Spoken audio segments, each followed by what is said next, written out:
the facts of life. Make an alteration in the environment of an organic life system is fatal. A coding sequence cannot be revised once it's been established. Why not? Because by the second day of incubation, any cells that have undergone reversion mutation give rise to revertant colonies, like rats leaving a sinking ship, then the ship sinks. What about EMS3 recombination? We've already tried it.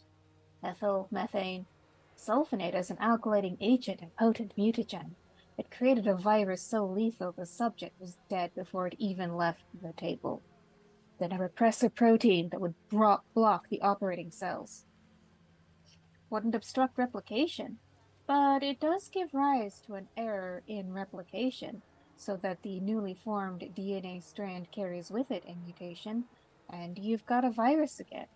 But all of this is academic. You were made as well as we could make you, but not to last.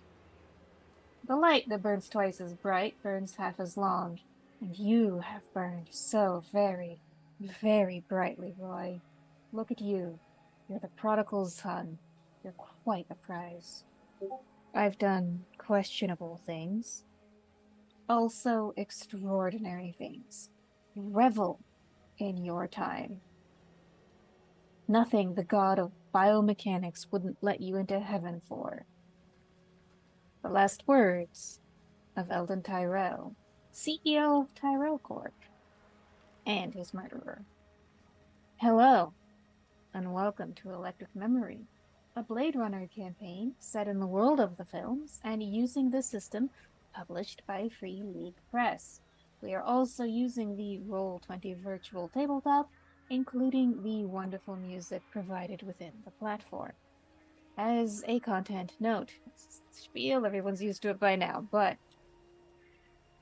this game deals with many of the same themes as the film, including unreliable memory, mistaken identity, mistaken heritage, and loss of innocent life.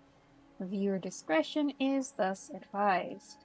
The game also presumes that player characters will be Blade Runners, part of a semi-autonomous unit attached to the LAPD. As an Angelino, I can tell you straight up that the LAPD sucks. They have always sucked, and they will probably continue to suck until the heat death of the universe. This show is not meant to be propaganda in any way, and instead works to highlight the corruption and abuse inherent in institutions like the LAPD and anyone else given literal licenses to kill. Get maybe to explore that a little bit today, who knows? That out of the way, players, please introduce yourselves and your Blade Runners to the audience. Oh, Ever's not here. I'm first. Hi, everyone. I'm Aaron. My pronouns are she, they, they. You can find me pretty much everywhere as Greg Cthulhu in some fashion. Tonight, I will be playing Detective Evie Tafana, who is, I guess, spearheading this trap we've set for David. Hello, I'm Ben, Big Dad. I was not here last week because of an emergency D&D session. Well, seriously, that's what it was. It's not a lie. Uh, I'll be playing Evan, our resident Blade Runner. Hi there, I'm Eric at Modern Recluse Online, and tonight I'll be replaying my character Foster Worth, the sycophant replicant Blade Runner. Hello, my name is Leo. You can find me here on Twitch at Leo of the Black, doing Leo stuff.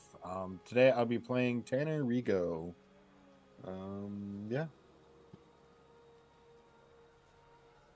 Hello, everybody. My name is Steve. My pronouns are he, him, and tonight I am playing the being that knows themselves as Cassius.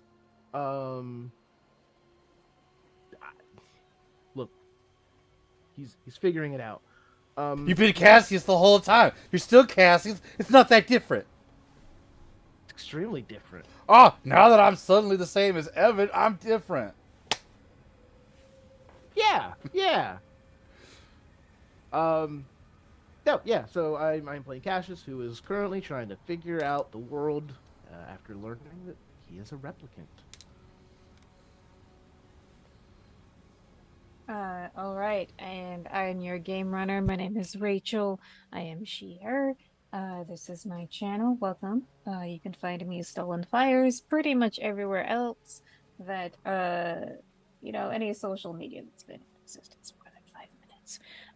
But that out of the way, Aaron, would you like to read the recap of what happened last week, please? Sure.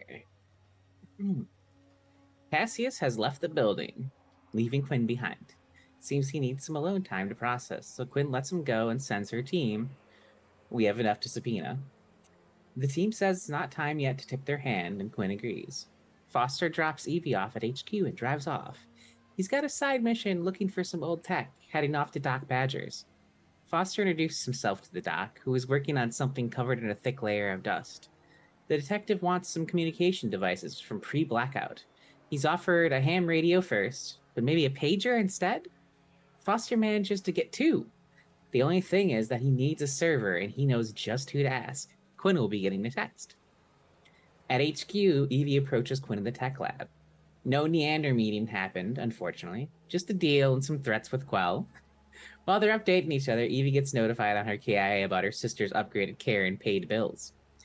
Quinn gets a ping from Foster about needing some help on tech. Speaking of Foster, Evie reveals that he's likely fully in Wallace Core's pocket. That can't be good. Foster leaves Styles a note to come pick something up from him in the bar, then heads to the snake pit to wait. It doesn't take too long, and Detective Worth passes off one of the pagers while the meeting occurs. Quinn is able to activate one of the pagers, the one given to Styles. In the event that something goes wrong, or the RepTech team isn't able to take Genesis down, Foster will page Styles. He also spills to Styles that Genesis will be going off-world and will be sharing their details as the time comes. Success is the most important thing. Tanner decides to reach out to the UN contact, Rhiannon Wilder. He wants to meet and talk about something that could be beneficial to the both of them. He'll get a meeting right away, today in fact. He'll just have to be late to the meeting at headquarters. The meeting site with Miss Wilder is very low-key, but Tanner finds out she's been keeping a civil war at bay, one that was much closer than he had previously thought. They mull over some ideas, and it seems the most promising idea is a replicant welfare organization, some facility that could facilitate reports regarding the health and well-being of replicants. This seems like a solution if they can pull it off. Time to go back to HQ. Both Foster and Tanner arrive almost 40 minutes late, and Quinn is perturbed. Regardless, they share information with the two latecomers. In addition to this compiled material, Foster has Quinn look up the information on Genesis's exodus. She easily finds the itinerary for the escape. We still need to update Cassius, but he's missing. Quinn insists he's out relaxing after a finger injury in the lab. The others are suspicious, but believe the sweet weirdo. Maybe we could question David.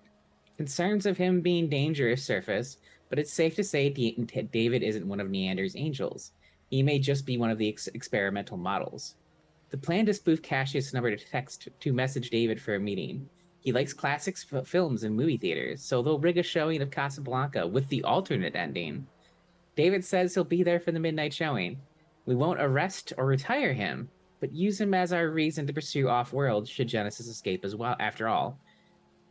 We decide it's time to send our information to our UN contact and to the Assistant District Attorney, Javari.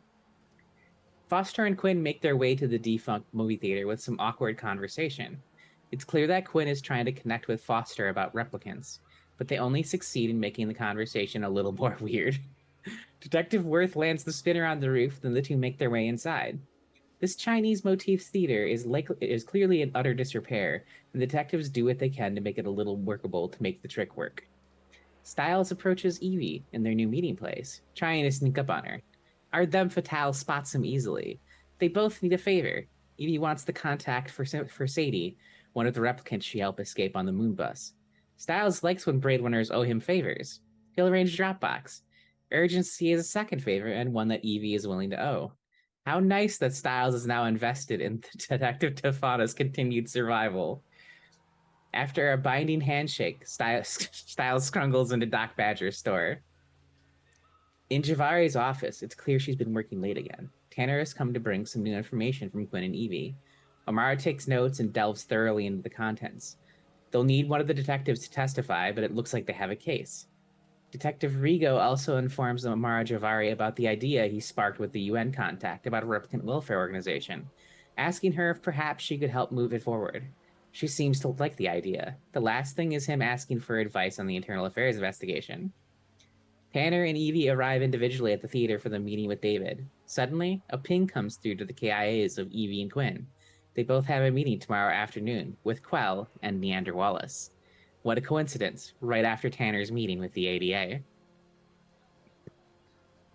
Excellent. So thank you for reading the recap. Thank you to Ever, who is not here but will join us at the halfway break. They have work, hooray! But sad they aren't here, but yay work. Anyway, so we will, so to catch Cassius and Evan up. Cassius, just sort of presume that you wandered the city, got drunk, took a nap, trying to process everything. Evan is headbanging.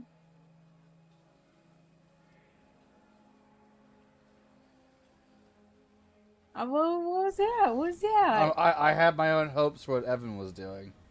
What are you hoping that Evan was doing? Dodgers game. It's the easiest filler.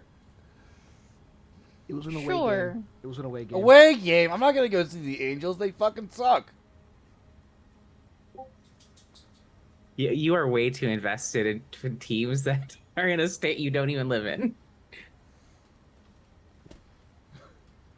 The Angels are fine. Stop bullying. No, they're not. Angels. Otani's leaving.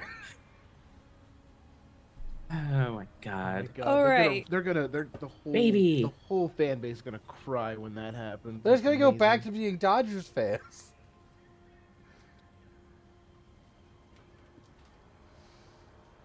Anyway. So, essentially, let's work out where everybody is. Yes, Evan? Does Neander Wallace like the Angels, or does he prefer? Find out in play. It's a Blade Runner joke. Find out in play. Alright. So let's just do some sort of calibration to make sure everybody is where they want to be, where they're supposed to be. So I am assuming that Tanner, Evie, and Foster, you are at the theater awaiting the arrival of David. Okay. So Quinn is with you, they're just around. Doing stuff, helping out as much they can. So Cassius and Evan, do you want to be here as well? Counterpoint question, are the other Blade Runners going to work to try and deflect and make sure that Cassius and or Evan don't show up? So, Tanner wouldn't. Tanner's got other things to do.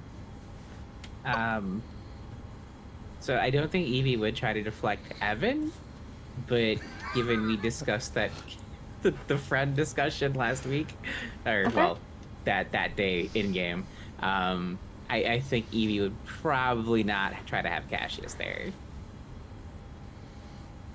Okay, well, I mean, Since like, we might part retire of his that, friend. yeah, part of that was we needed justification for Cassius to not be That's here. true. That is true. So yeah, I think you probably sent a direct message to Cassius then and be like, "Hey, we haven't heard from you, but we're setting a trap for David. I don't know if you want to be here or not." To Cassius or to Evan? Cassius, Evan, you'll just be. I think you'll just have been included in the plans. Get fucked. Like you'll just have seen. Now everything I we have were the doing. friends, Cassius. You don't even have your humanity anymore. All right, so Wow. Evan, you would know where to go. Yeah. One more line. One line again. You don't. You just found out your entire life is a lie. Not that Evan would know. I don't know what it's like to find out all my memories are a lie 2 weeks ago, and that you're not human. I can retire Evan, right? You can I Without fucking. mean- question. You can fucking try. Jesus Christ. We don't know what'll happen. I do. We're not replacing more PCs, goddammit. Oh, good. Good. We're not Max. All right, so Evan, receiving word that the rest of the squad is at a ruined Chinese theater, would you go there? Yes. Okay, Cassius. You've received the message from Evie. They're setting something up for David. What would you like to do? Recognizing that you and David now have more in common than just a love of movies now.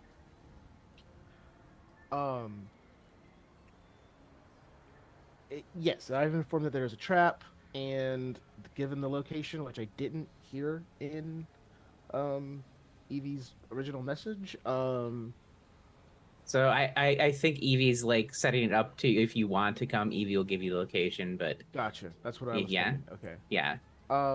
Yeah, I'll respond very, curt, and like maybe one word like details or the equivalent of this year's thumbs up emoji. Okay. So yeah, she'll send an address and be like, we've kind of revamped a shitty old closed theater.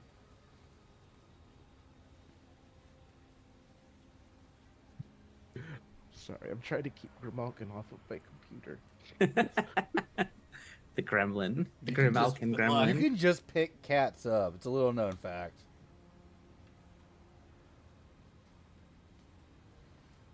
He has run away, as cats do. Like, boop, boop. All right, so yeah, what would but I will be Cassius do? After getting that information, I will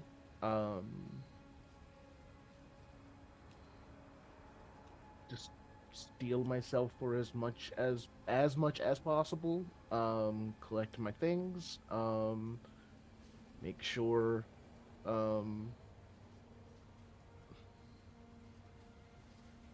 Make sure I've got my gun and make my way to the theater at the appropriate time. Okay, so let's say, so you, the squad, have decided to lure David there with the promise of a midnight showing. Okay. So let's say that Cassius, you show up along with Evan around 11 o'clock at night. That should give you enough time to get situated, to finalize any details, anything else you want to do. Okay. So Cassius and Evan come walking up. The scene is yours, Evie, Foster, and Tanner. Welcome, gentlemen. How's the hand, Cassius? Oh yeah, Cassius still has the big fuck off bandage. Wow, been a that looks while for bad. that What to happened to heal. you? Yeah, what happened there? Accident. That's what that Quinn said the same thing. You gotta be more careful. Safety first. Hey, where did it Expect happen some again? painkillers? No, I'm okay. Shouldn't you be off the job with an on-the-work accident? I'll take some time off after the case is over. It's a finger. I got 9 others. Well, I'm glad you made it, because you're supposed to be meeting David here. We might have spoofed your number. Well, Quinn spoofed your number.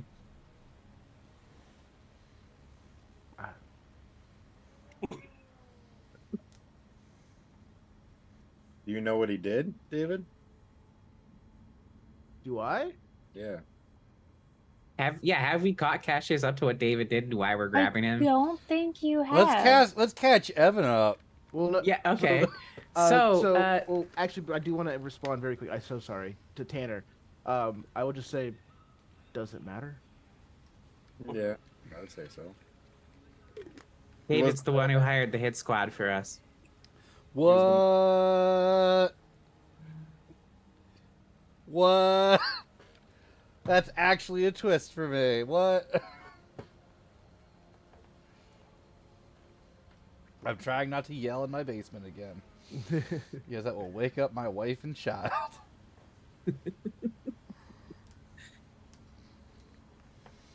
Okay. So the plan here is not to retire David, for the record. He's going to be our leverage to pursue Genesis off-world if she tries to slip through our fingers. Just gonna do that thing where I show you that once again my gun is unloaded. Flip it back closed. So, a replicant hired a hit squad. Most likely under Correct. Genesis's orders. Wait, David gets paid? This is bullshit.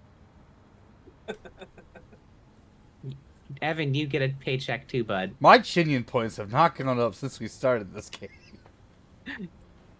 Look, I'm a broke bitch too, Evan. I don't cry about it.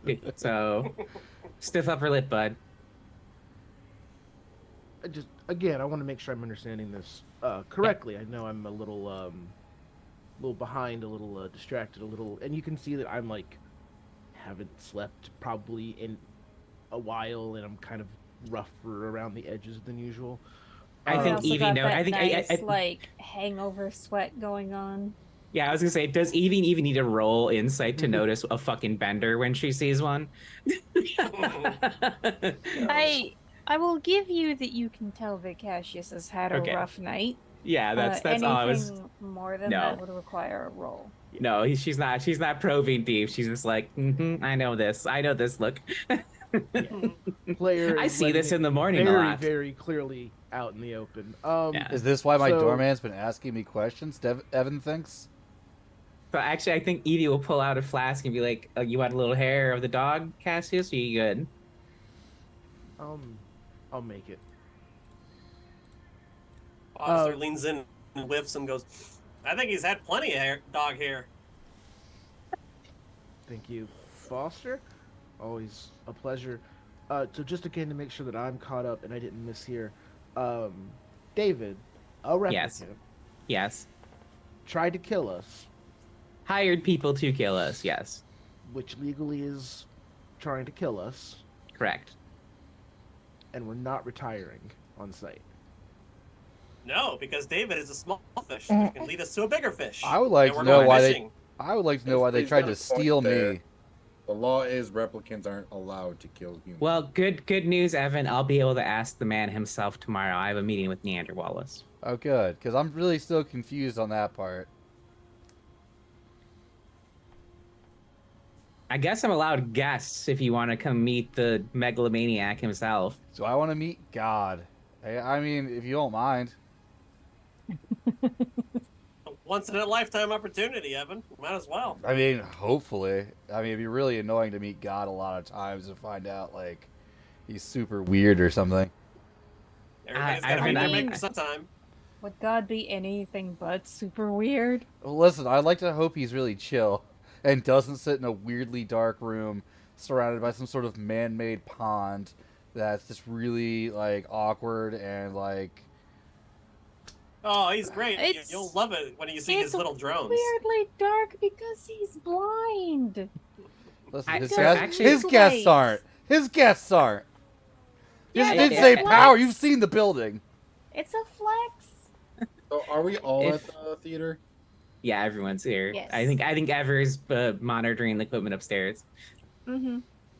I mean, I've got an over/under on what villain pose he's going to have. I'm leaning towards arms crossed behind back, overviewing the city, menacingly. But I think a close second is with a cat in his lap, stroking it, and like maybe turns on a light. I was thinking fully reclined back in a chair. Like nothing that we do will get him to even consider getting up. None of you are correct, but you must play on to find out. Fuck, we should really We start play to find betting out. on things. Let's So, start Yeah, gambling. let's. I mean, Uh, we're broke. Let's try to get some Chinian points out of Moneybags Tanner. Listen, you need to clean out those accounts before they find him, Tanner. Yeah, empty those accounts. They Give can't us- get frozen if they're not in the accounts. You're not wrong. I thought about it. Burying money in the desert. all right. So, is there anything, any last minute prep or conversations you would like to have before midnight arrives along with David?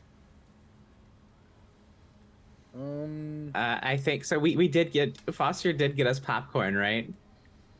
I Damn think Foster. straight. So I think Foster's the good bet for the person like at the counter, just because he's Absolutely. very. Let me he's get the very door for you, nice. sir. Right this way. Is it like Exactly. is it like microwave or Jiffy Pop and like camping stove? Yes. Please mind the mess. We're working on it. Wonderful. All right. So where is everyone else positioning themselves within the theater? You could be up front in the lobby. You could be hiding in some place, some strategic location. So, you know how like they have like those big old hallways that like between the seats and stuff? Mhm. I'm gonna be right next to one of the side of the doors. So like way back seat. And I'm gonna put my feet up and smoke a cigar too. I'm gonna make myself known. What is this, Cape Fear? Hell yeah. So I think where's Evie gonna be? I think Evie will probably be in the actual theater as well, just like not trying to hide herself at all, like because Evie's stealth is poo poo. It Okay. is. And we'll put Quinn up in the projectionist booth. Cassius and Evan. I was also gonna pick the projectionist booth. Okay, you can be hanging hanging out in there with Quinn. Someone has to move the reels, and I don't think Quinn's strong enough to do that. Oh, so Quinn last week hacked it. So Oh, nice. Quinn's gonna use their KIA to play the movie and like. He'll there's some know! there's tech fuckery afoot. That's all I can say. There was You're gonna tech try- fuckery. You're gonna try to pass a digital copy on a cinephile. I mean, the filter. There, like part of the role was to get a filter to make it look authentic. Has she ever seen Casablanca? Has she ever seen this movie before? I doubt they have. He's gonna know! You know what? It's fine. It's fine. This will reflect on Cassius, not on us. Speaking of, I'm gonna go prop the Cassius, fire where doors are closed you? from the outside. Okay, Cassius, where are you?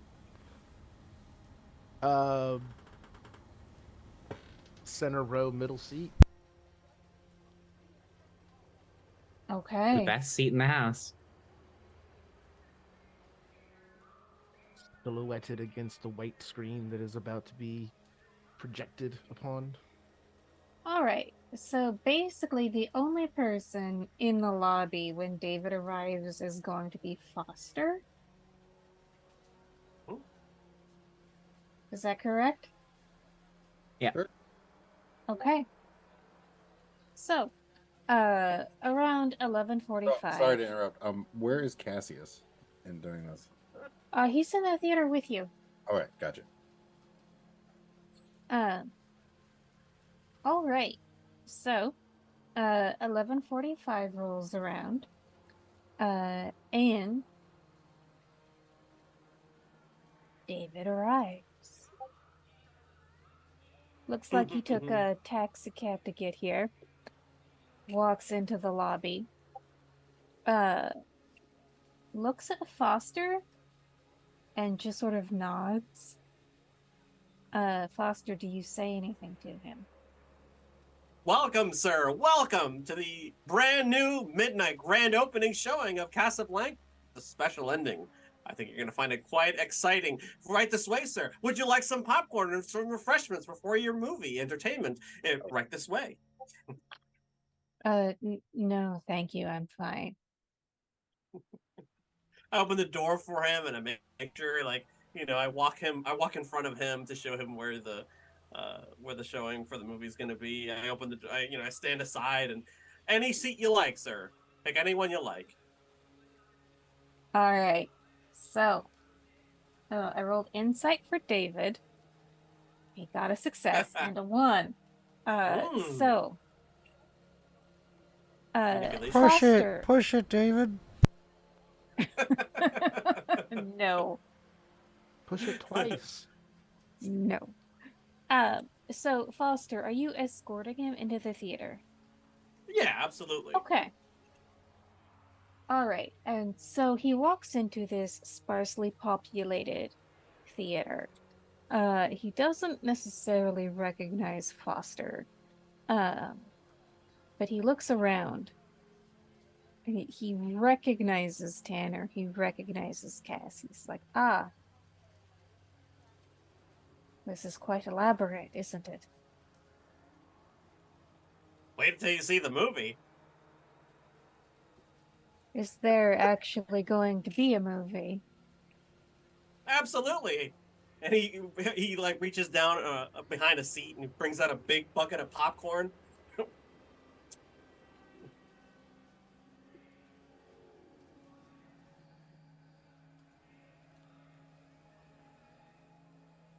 Why have I been brought here? Well, you were invited, were you not? And so this is happening in the theater as David steps inside and like, oh, there's nobody here except Blade Runners. I'm fucked. So all of you who are in the theater can hear this exchange. I would like motion towards him right next to Cassius or whoever we sent to like talk to him, It basically. was Cash. Yeah, we totally spoofed Cassius's number. All right, so he will walk to where he sees Cassius sit next to Cassius, and say, "This deception was unnecessary." It makes us feel like we're doing our job. I see. You never put on a little extra flair? Make it seem like you're doing more than you're doing? I do what I am told, as I am told. I don't have the same discretion that Blade Runners enjoy.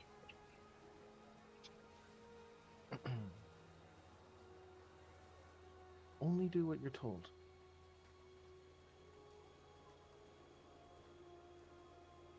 Okay. Well, enjoy the movie. Is this my last meal? That depends. Depends on you or depends on me?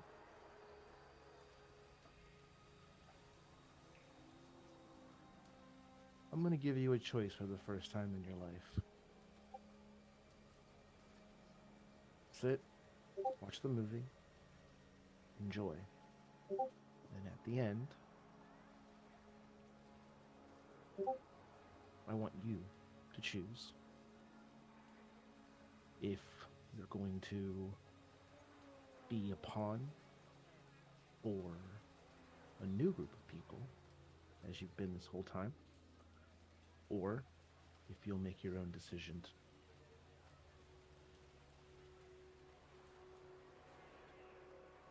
So David takes a seat right next to you.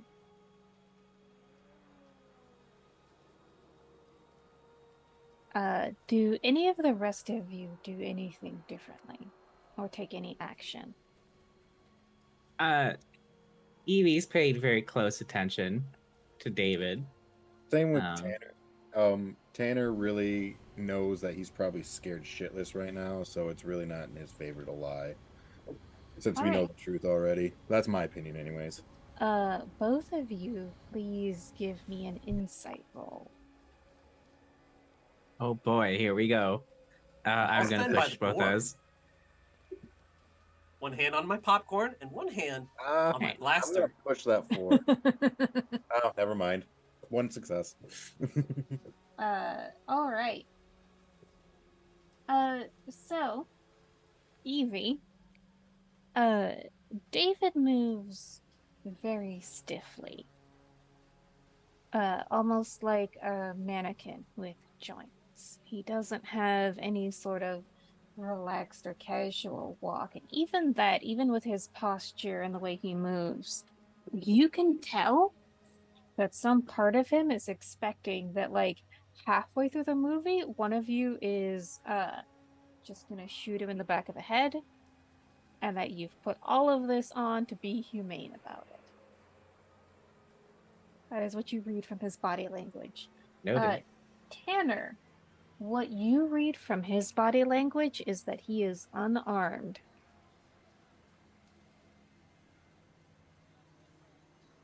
Okay.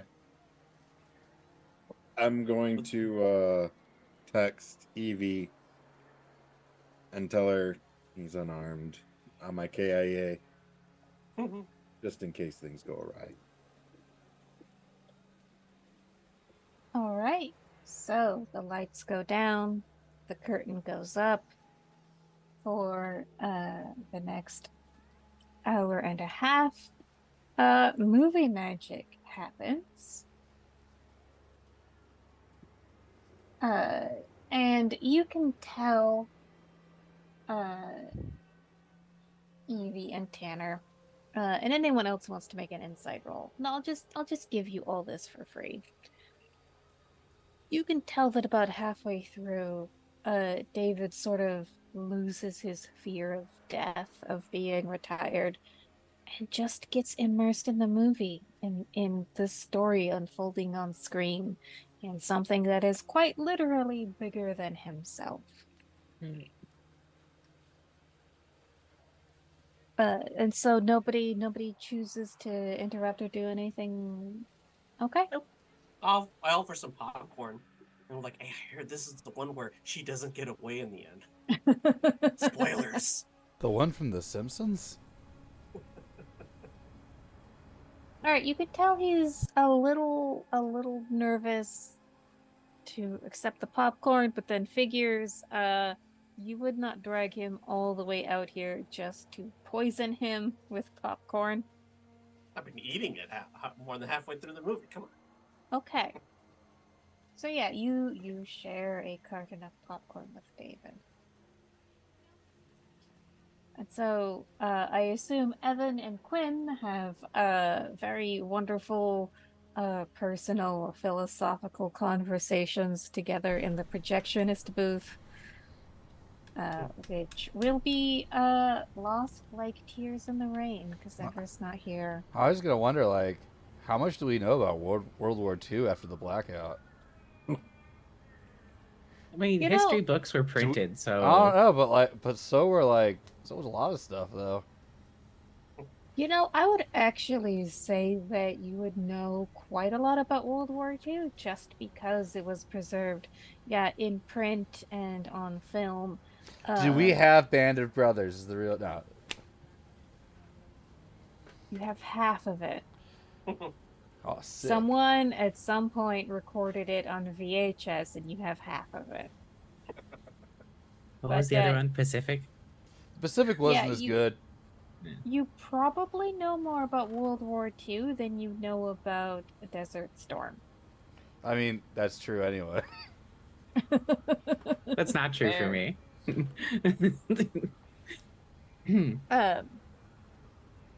All right, so the movie wraps, the lights come back on, the curtain goes back over the movie screen. And David says, masterpiece, like always.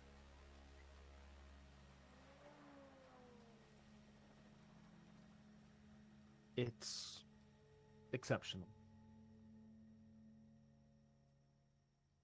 And hopefully allows you to see the importance of making a choice for yourself, like Rick has to.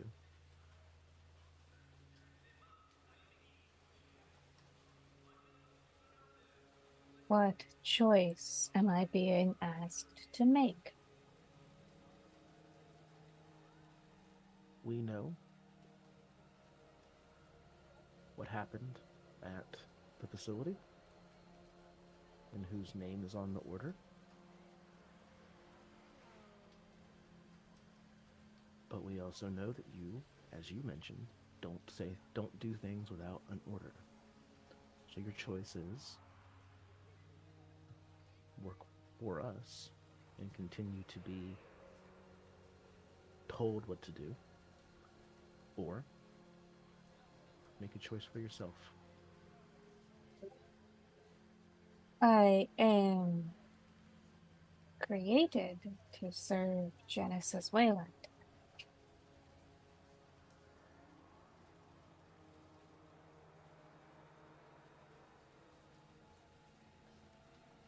That's not an answer. Steve, the audience is asking if you can be louder. Just be Maybe? louder. Okay. That's not an answer, David. I don't know what the question is. Right here, in this seat. Are we taking you in and putting the screws to you to get you to turn on Genesis? Or are you going to face retirement for what you've done?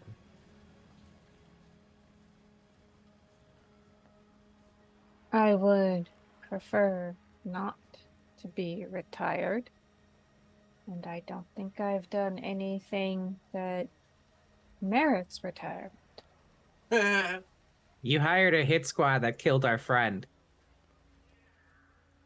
I did not. You're a terrible liar, buddy. I'm sorry to tell you. You were built well, but not that good. Would you like to roll a tape? And he looks up to the projector. Can we please get the video footage? Roll clip 1. I have killed no one.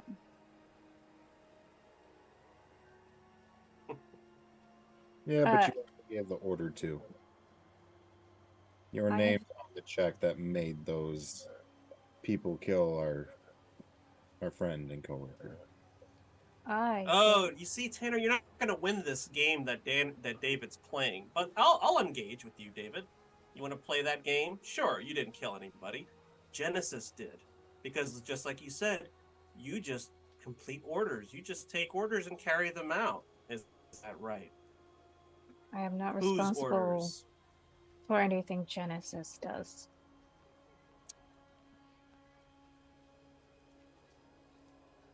But you were complicit in a crime. That's how that works. What crime am I being accused of? Hiring some ne'er-do-wells to put an end to law enforcement officers. You know, that little thing. And he thinks for a long moment. And then you see something sort of click, and you're like, are you talking about the motorcycle riders? Ding, ding, ding, ding, bingo! You got it. In one. Good Yes. job.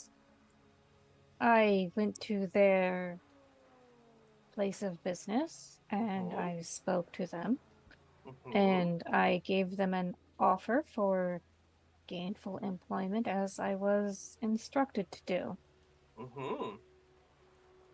And their employment, as you pointed out, resulted in the death of a Blade Runner and several other injuries to other Blade Runners of the same unit. And he kind of gestures broadly to Tanner and Cassius and Evan and Evie. Evie, who So- injured herself during that fight. I'm hiding. I'm hiding. Don't point me out. Yeah, no, Evan and Quinn, you're up in the projectionist booth, but I assume someone's got their KIA unit on and transmitting, so you can eavesdrop on what's going on. I mean, I assume we can hear through the little window. I'm also gonna say I have never been in a projectionist booth, so I Me don't know either. what it's like in there. So I mean, when the movie's not playing, it's pretty clear. I'll just say through RPG magic, you can, through one way or the other, hear what conversation is happening. So anyway, as you sort of put the pieces together for David, you see understanding finally dawn on him. And you realize, oh wow, he's been really kept in the dark. Genesis told him to go do the thing and never told him why or what would happen next. And now he is processing what he was complicit in. And he just sort of like, almost like a CD skipping. It's like, I, I didn't, I wouldn't, I wouldn't have, I didn't mean to. He just comes up and like just puts a little kernel of popcorn in his mouth and is just like, "Don't worry, David. You're gonna be fine. But we need you to come with us so that you can help put the real criminals away. I think That, namely, Genesis Wayland."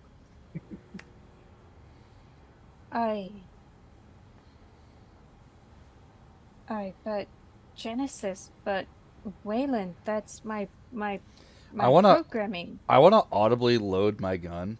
Since I'm not in sight, he'll just hear it. It's like a bad cop versus Foster's good Yep. cop. I was Alright. The that effect, would it's go ahead. that's he doesn't see it happening, so it should be like maybe he thinks it's in his head. Give me a manipulation roll, please. You may roll with advantage. All right, I rolled before you said that, so let me just Oh, this is for Evan. Evan or me, or Evan or Foster. Storyteller.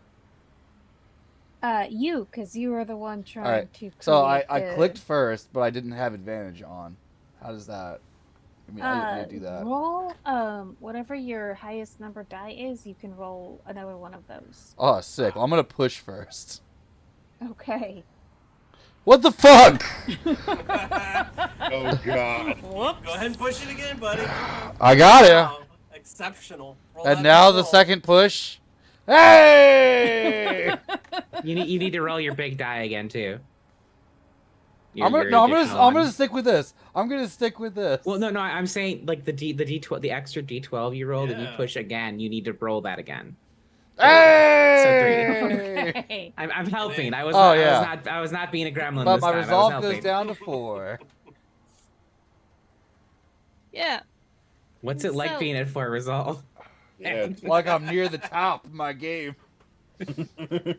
So, you're chambering the round and making sure that the click click gets It's a heard. cylinder. I don't know, guys. I'm an urban liberal. You live in LA. Everything tells me every Los I Angeles know. has guns. Yep, chamber. It's a Don't It's- pistol. It goes boom when you. It's a wheel pull the gun. trigger. I grew up. My parents are rednecks, so I know gun stuff. I mean, keep teasing. I'll give you a flintlock. You know how fucking sick that would be, though? Yeah, that would be awesome. Captain Evan. Yeah, but no accuracy. So, Yar. you have a moment of existential doubt, Evan, contemplating killing another replicant like you, who has just been used as a tool and hasn't actually done anything wrong. Or at the very least, hasn't had the mindset of wanting to hurt people. And that is what hurts your resolve, is sort of that mini epiphany. But, however, with 3 successes, you do convey the correct attitude towards David of, hey, this is a lethal situation for you. And all of you can tell. And so this is kind of like getting at one of the core themes of the game is you all see the fear on David's face as almost as mannequin like as he moves through life. You see the fear when confronted with the very real prospect of retirement right here and right now, uh, for being part of something that he didn't fully understand. And all of you recognize it takes a certain amount of sentience, personhood, to recognize I might die and I don't want to. What you do with that, it's up to you. That's between you and your creator, whoever they may be. I think at that point, Evie is going to get up from her seat and move. Not behind David, because that feels like she doesn't want to scare him worse than he already is. Evan handled Okay. that. So she's gonna come around to the front and kind of like the row in front of him is where she'll like turn around and face him. So I'll be honest, my instinct was to retire you for being complicit in killing my friend. But it seems like you're just another pawn in Genesis's shitty chess game. So I'm My inclined to not retire you. my mandate is to support the goals and well-being of the Wayland Corporation.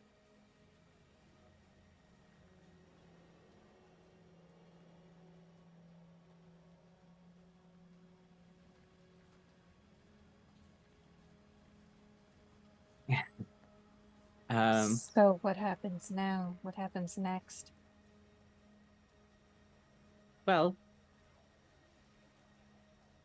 you're useful to us in a sense if Genesis tries to flee off world sooner, because we've already put the things in to subpoena her. She will be brought into court. So if she tries to flee early, you're going to be our jurisdiction to pursue her. So we're going to let you go most likely. But you're going to know that you're complicit in our pursuit of your, however you want to consider her. I'm also kind of gonna go behind him, put a hand on his shoulder, and say, "Your KIA would be pretty useful too. I like evidence or text messages or whatever from you and Genesis." Because we know you can't testify, but what's on your KIA would be very useful to us. I don't know that you will find much. But so he reaches into a jacket pocket very slowly, pulls it out, hands it over. I pluck it, Uh, and then I go. yeah, I was gonna say bring it Take it to Quinn. bring it to Quinn. Yes. Can we like hand him a data crystal sphere thing for him to, I don't know, give us things that might be important for Quinn from his work computer? What? I Dump some data on a flash drive for us. Oh, gotcha. In Yeah. Blade Runner, they use like weird little glass orbs. Yeah, Yeah, they are weird. I would say I would take a flash drive with me, take it to Quinn, and say, "Do your magic, Quinn." All right, Quinn will do their magic, and we will get to that scene whenever arrives. Um, So, uh, now that you have David essentially at your mercy, what happens next? Evie's gonna actually be like, so David, you're programmed to work for Wayland. What do you want to do? I I don't like and programmed, but it's the best, the best you can analogy I can give. you can see him pause, and you can tell he's actually thinking about the question. But it's so strange for him because no one has ever asked him, "What do you want to do?" And so there's a long pause, and at last it says, I want to have a purpose. I want to feel what it's like to be human. I want to know what it's like to be human. And he looks up at the movie screen. It's off by now, there's nothing showing. But just in that glance you can tell like, oh, that's why he likes movies so damn much. He's trying to learn how to be a person. You will be like, David, I don't know how to tell you this, but I watched you contemplate your own end and experience dread at that. There's literally nothing more human than that.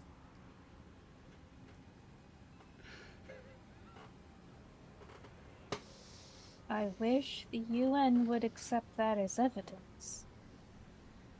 We have a UN contact, actually, David. I don't know if you're aware of that. I am not. Well, now I am. Has Tanner told us about his little pet project out of curiosity? I don't remember him doing so. You say pet project. Is that different than him yeah. trying to not go to jail? Yeah, it's different from not trying to go to jail. Wow. Both, Oh, actually. I think only Yoshi knows about that one. Okay. Mhm. I have not told anybody about that yet. Okay, noted. But it And, is and I'll be works. It's too early right now. yeah, that's fine. I just want to make sure I didn't metagame accidentally. Has Tanner told anybody about internal affairs investigating him thoroughly? I think we all kind of know about that. But has he told us? I haven't told you, Just but you guys assumed probably by already now. I'll be honest, David. I have a reputation among my colleagues here, and in the department in general, and probably in LA, as being a sympathist. There we go, not empathist. The empathists are the bad ones. So if you want to choose your own path, I might know a way for you to go do whatever you want to do and vanish from LA.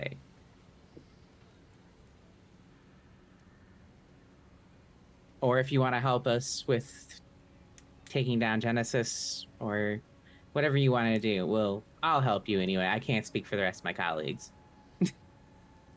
All right. So, this is a note to producer Ben. Ever is joining us. Hooray! Hooray. So, pardon the moving boxes, everybody, as we arrange things.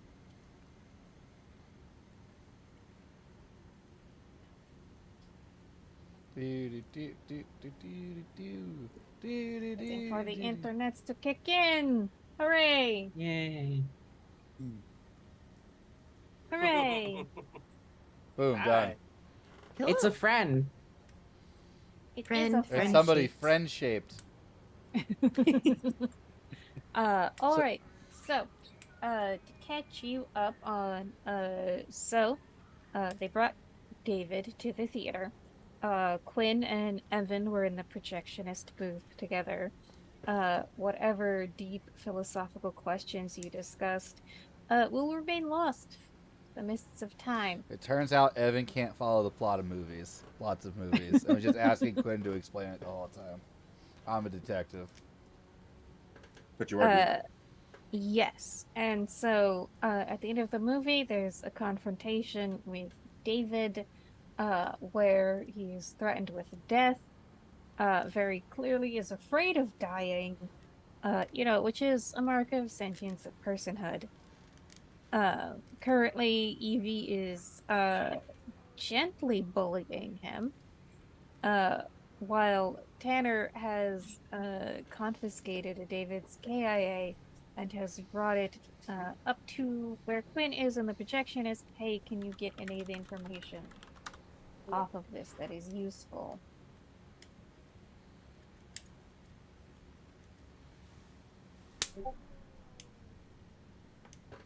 Also, Sounds there's a cat. fantastic.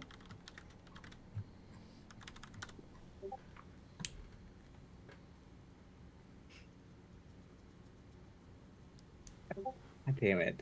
God damn it. All right, people are being naughty in the Discord. I'm proud of that one. Oh, God. All right. So, Quinn, go ahead and give me a tech roll, please, as you explore David's KIA unit. Alrighty. Up my sheet.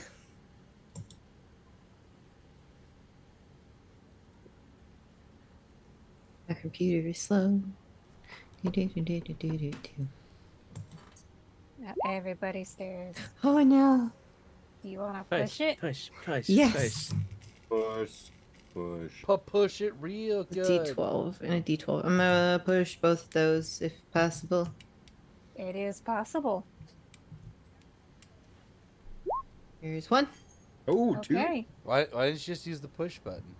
Because it doesn't like me, it always does the same well. Yeah. It always does the same numbers.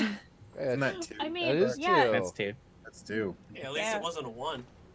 Yeah. Hey, shut up. Okay. I made that roulette shit its pants.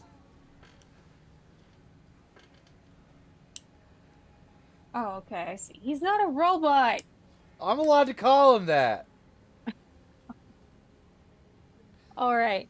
So, with 2 successes, you get a couple messages from Genesis to David. Hey, David, go do this. Hey, David, go do that. And it is clear that David is not really ever told why. So, one of the messages is, David, I need you to find a couple of rough character freelancers for me. Once you find them, send them here. I'll take care of the rest.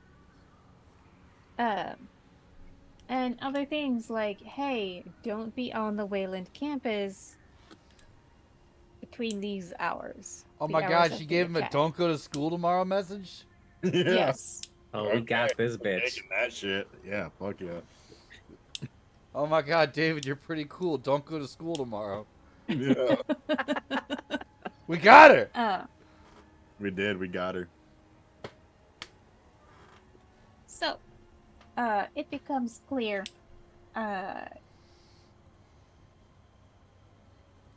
David did what he was told without knowing why. And it seems without ever asking why. And so with 2 successes, because I have been getting lightly teased for this tonight, you receive a couple of corporate documents that flipping through it, you're like, huh, I could sell this for a Chinian point. What? Corporate espionage, baby. Oh shit. We do have a meeting with someone who might want those documents tomorrow. You do.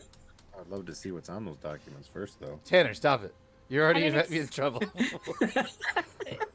So it's the real damning stuff is the stuff that I've already sort of narrated, is the orders that you get from Genesis.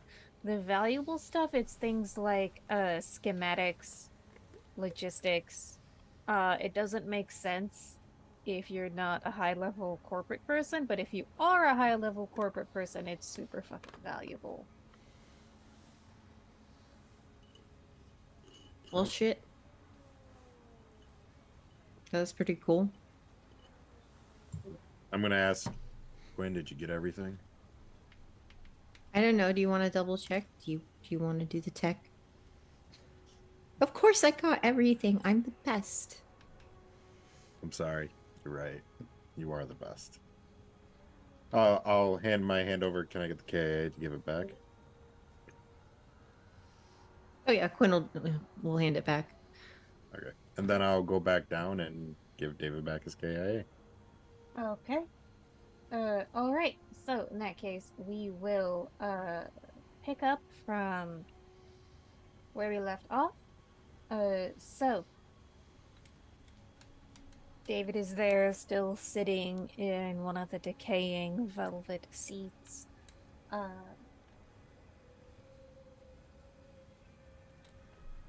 trying to remember what he was saying, like just, I don't know, 5 minutes ago. Yay, go me. Evie was offering him options about what he wants to do. Right, okay.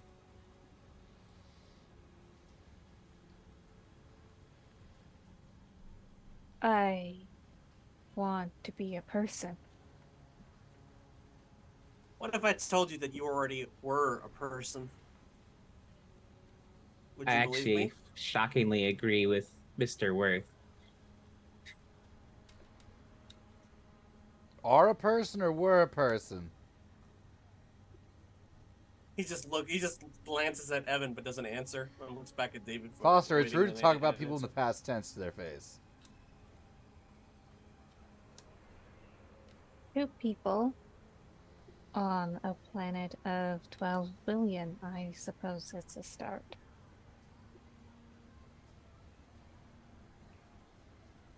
Excellent. Welcome aboard. As far as procedures are concerned, do we outfit David with like ankle bracelet or some sort of a communication device that we can track or anything like that, since he's essentially in the palm of our hand currently? I assume there's something we can plant on his KIA. Yeah. I would like one person to give me a connections roll, please, to figure out the quality of equipment that you can obtain. I got 2 successes for you. Oh, never mind. Okay. My connections is an A, so I was like, okay. All right. So, uh, essentially, as far as it comes to tracking David, you can get a GPS tracker. You can make him wear a wire to record all of his conversations. You could do an ankle bracelet, but that would be a little obvious. Like, what the fuck is up with your foot, David? I mean, the thing I'm thinking of, the idea here is Quinn could just configure his KIA to be recording and transmitting the information to us. Yeah, So you could do we'd that. be both following him GPS wise, and we would be aware of whatever situation he managed to be in, provided we have signal. All right. I don't want to load Quinn up with too many tech rolls, because last week was also like, Quinn, do a tech roll. Quinn, do a I don't tech roll. mind. She loves them. Otherwise, she I wouldn't do. have taken the job. It's true. She's our It's decker. true. She's gonna deck for us. This is what I made the character for. Yeah, they gonna deck hard. We're gonna carry the connections roll forward. Nobody says the wizard's casting too many spells, okay? I mean, when it seems like the plot hinges on the wizard being able to cast spells consistently. You're not wrong. Which is why we're gonna Big carry the tech connections energy. roll forward. Appreciate that. And so, Foster, yeah, you are able to call on your connections to get stuff outside of the RDU Esper network. So the information that you get will go only to your squad and not to RDU and not to the LAPD.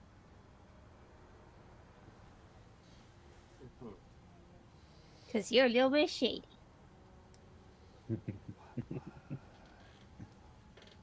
Excellent. Okay. Evie will kind of look around her colleagues. Is David good to go? Does David need one of our numbers in case he runs into trouble? Oh, yeah, sure. Or Here a you go, number of the, David. just contact thing that goes to like our group message thing and meet us here if you run into problems. And I believe David already has Cash's contact info as well. The important part is meeting us here or another place that's where we can get to you. And I know you probably won't be able to lie to Miss Wayland, but all you have to say is you saw a movie with your friend Cassius tonight. She is very busy preparing for her relocation to the colonies. I bet. I am meant to accompany her. Which one? I have not been told. Would you like that information? I would, yes. I will find it for you. And remember, the Much movie was appreciated. different enough that it didn't go as expected.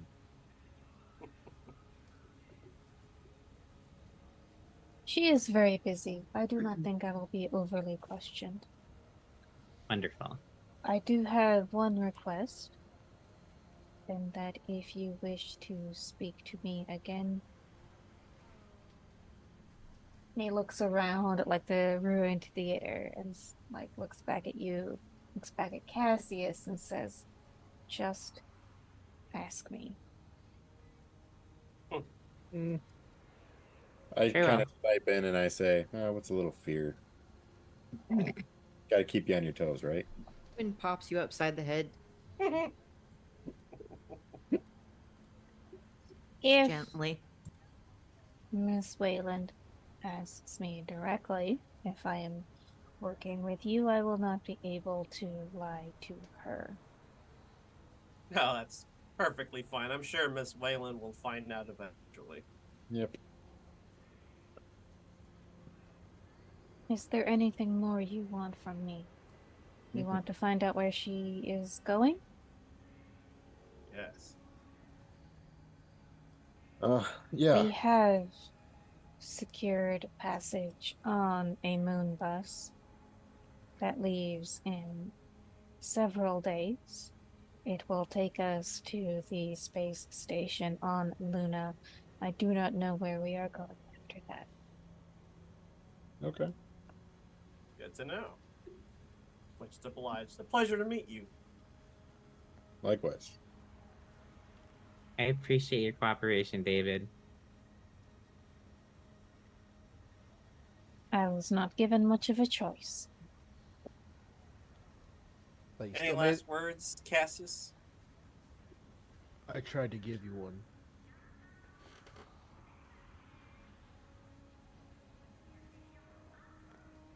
I am as I was created.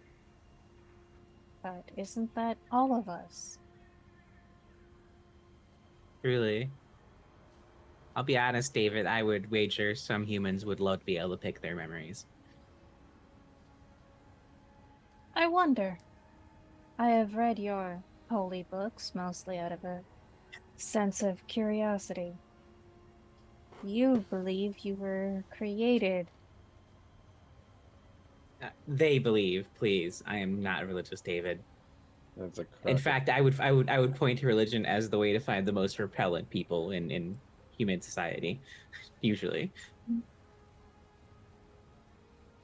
Many humans believe they were created for no greater purpose than to praise their creator. Crock of bullshit. Don't believe every book you see or read. I admire your freedom of dissent. What will you do if it is true, though? Then it'll be a very nice, long dirt nap. And if hell No. does exist, I'm probably going there anyways. What will you do if it is true that humans were created to give praise to their creator, and you choose not to?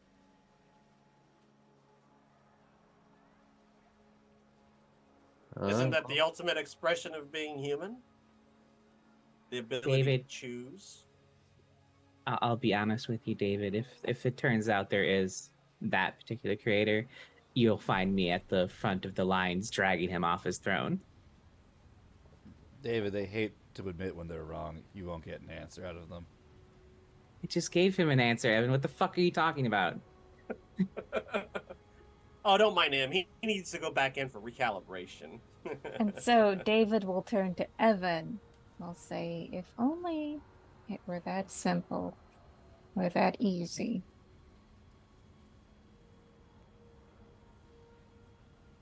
One creator dethroned and the rest of us get our freedom. As if Well, I'm another. going to meet your version of God very soon, so maybe I'll get to have I'm that talking- experience. To Evan right now. Oh, my bad. And I'm on their side. They act like another won't pop up in their place. Holden's gone, and who knows what's coming next. They're all the same, vying for the top.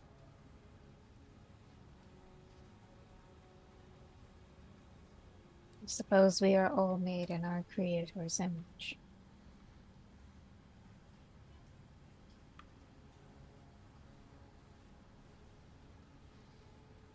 And so he gives one last long, wistful look to the dark movie screen. And then, unless anyone stops him, he gets up and he walks out of the theater. Nope. I let him go. Okay. When you check his tracking information, you can tell that he walked a couple blocks away and then just stopped for about an hour. Probably decompressing. He's like, holy shit, I just got out of that alive. Probably contemplating the questions, the philosophical questions that were brought up in the course of. And then he will return to what you presume is Genesis Wayland's apartment. Evie will steal some of Foster's popcorn and be like, Quinn, did you get any other movies on that? Yeah, that's part of the movie. Yeah. I told you. I like that secret ending there, Foster. So, yeah, how many who was actually a vampire in that ending and who wasn't? Casablanca? The alternate ending to Casablanca. Quinn was saying that the Nazis were vampires. Is that not true? They're werewolves. What? Werewolves, Quinn? I don't even know what that is. God. People wearing wolves? I can't see it. Have you never met a fairy, Evan? I don't think he has in Blade Runner universe. So, We're in Los Angeles, my friend. Listen, people don't listen. I think I didn't don't know how to dogs tell die you out? this. Didn't dogs die out and stuff? I assume there aren't many animals for people to be inspired by. This is correct. So do you what- think the lack of real animals has stopped furries? Like, do you think that? Honestly, on Earth, yes. On the colonies, no. I mean, if you presume that furries are furries not because of exposure to real animals, but more exposure to like cartoon animals, I'm looking at you, Disney's Robin Hood. You know what you did. Mm-hmm. We just learned something about Rachel. You learned something about like half the furry community is what you learned. That was a furry awakening moment for many a furry. So, what time is it currently? Is it still like 1 o'clock, 2 o'clock? Yeah, so you invited David over for a midnight showing. You decided to watch the whole movie. And then you had this extensive conversation with him. So we're gonna say it's about 2 in the morning by now. Oh. Alright, I need to get some rest for meeting God tomorrow. Well, I'm going to assume this is like everyday life where nothing is open at 2 a.m., correct? Oh god, no, this is a mega city. There's always something open. Hey, this is a city in modern times. Like, we can get whatever. Yeah, like the... Specifically, Javari. Is she at her place? or whatever? Okay, at 2 a.m. No, she. No. Okay, she I has thought you to meant sleep like a sometime. bar. But Yeah, I do no. have something else that I want to do. Okay. I actually want to. Shit. I want to find a defense attorney or a defense lawyer. All so difficult at 2 in the morning. Okay. I thought you were talking about like a bar or a pharmacy Oh, or criminals are awake at 2 in the morning. Obviously, that's what I thought. Saul Goodman's probably awake at 2 a.m. That's what I was thinking too. I was The like, maybe it's- Fraternal Order of Police Hell rep yeah, is take it. probably awake and can probably help you find a lawyer. that handles exactly the type of problem you're dealing with. Wait, who? Well, listen, the Fraternal Order of Police is the cop union, right? Yeah. You're presumably in it if you're paying the dues. This is one of the things they probably do because cops suck. Okay. Back to HQ. They'll take care of you. Yeah, I mean, also, like, if you want, so if you want a lawyer not attached to the cop union, you could probably call the bail bondsman and get a referral for the morning. Okay. Sounds good. And then, yeah, no, and then after that, I'll say once I get the thing going. All right, go on. Hey. I'm probably gonna go home and say hi to my virtual girlfriend. So Okay. What about the rest of you? Evie will just stand up and say, "Good work, everyone. Rest of the night's yours. I'm going home." Yeah, sleep sounds good before meeting, as Evie put it, God. Yeah, anyone who wants to tag along to meet God, feel free. We have Are we have you open asking me? invites. Foster, You- Foster, I was thinking suspicion you could meet with him anytime you wanted to. Would that be an accurate Oh, I don't. assumption? I wouldn't. I don't go to. I don't go to Wallace all the time just to meet God. That's that's How just many something you don't times? do. How many times have you met Neander Wallace, Foster? Uh, I lost count probably. But I mean, if you want to, Yeah. you want me to come with you, Evie, I'd be more than happy to, you boss. I'm right behind. Whatever you need. Uh-huh.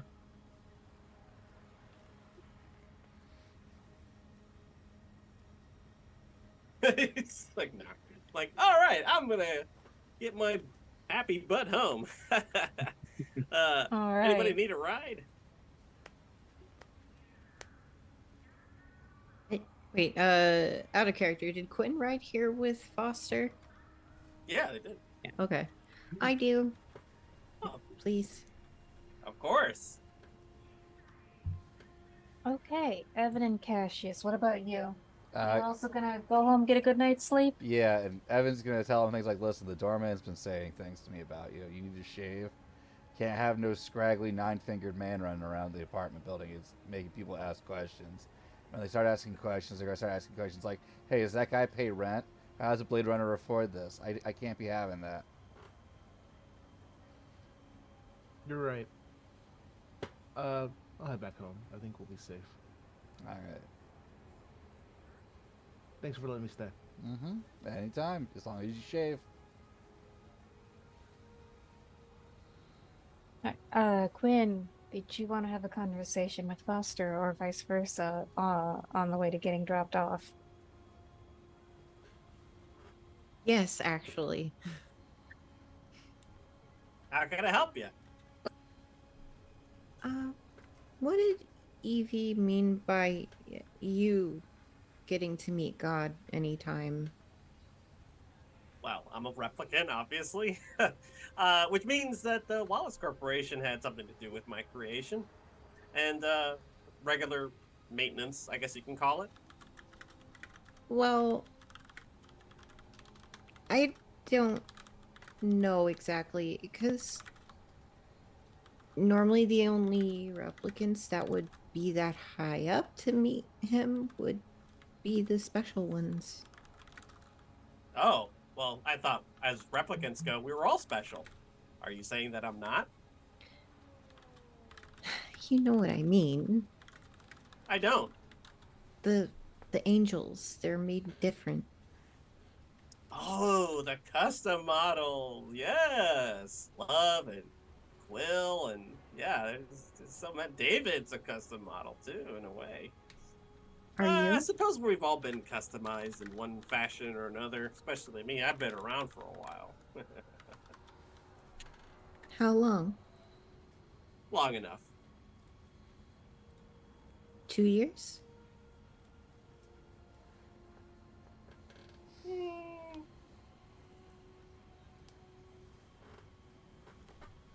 Longer? Yes. 4 years. Longer?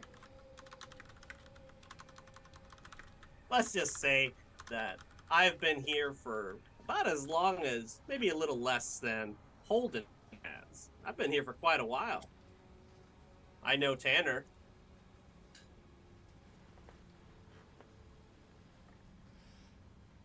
So, Isn't- Quinn, Holden has been here since basically the beginning of RDU, since before the uh the founding of Wallace Corp or the creation of the Nexus Nines.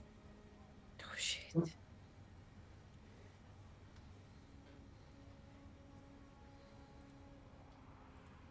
Foster, Yes.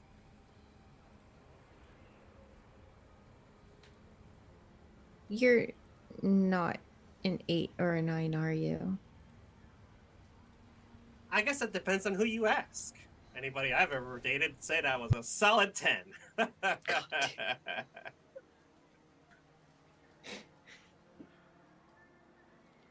That is really funny, but I mean your Nexus number. Are you asking me in a personal capacity or a capacity, Detective Quinn? Personal. Oh, I'm an old rust bucket. What can I say? Cobbled together on a wish and a prayer. I'm honestly surprised I'm still kicking and a ticking. Well, you'd have to have access to replacements, right? Parts. Yeah, organ failure's a real downer of a reality. Why do you do it? Why do you work for Rep Detect? What choice do I have? Oh, I don't know, like escaping off world to To go somewhere. where?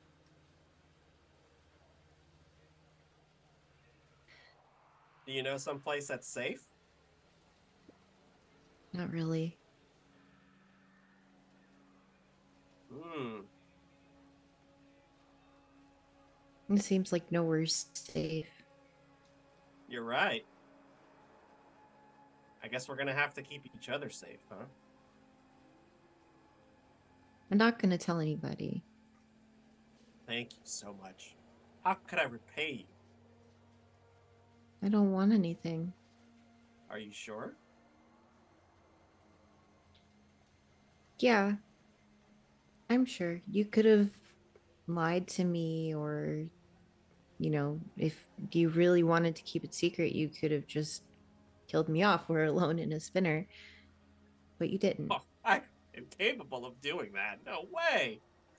Oh, Uh, Foster, we both know that's bullshit based on all the things we've witnessed recently. what have you personally witnessed me that would lead you to think that I could be capable of harming anyone? Not I haven't use. drawn my blaster once around anybody here in Reptitech. Are you serious? Well, we know that replicants are capable of flying and killing, Some are. just like people. So, I guess what I'm trying to say is I don't care if you can lie or kill. I know that you have made right decisions, at least in front of me. You were honest and you didn't have to be. Well, I'm happy to have gained your trust. And should you require anything, don't hesitate to ask. I'd be more than happy to help you. I'm not gonna hold this over your head. I don't believe that you would. Otherwise, I might have not told you at all.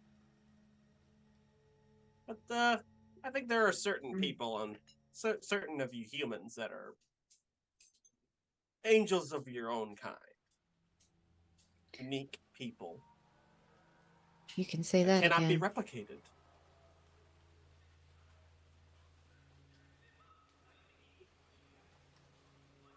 That makes All sense. right. So, Foster, you drop off Quinn, and everyone has a restful night as you choose for your character. As you prepare for some of the biggest meetings of your careers, which we will get to after our 10-minute break, because it is 7:40 right now, GM time. And we will be back hopefully by 7:50.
All right, and we return. So, everybody has decided to essentially take what counts as another shift of downtime, and that you've all gone home to sleep.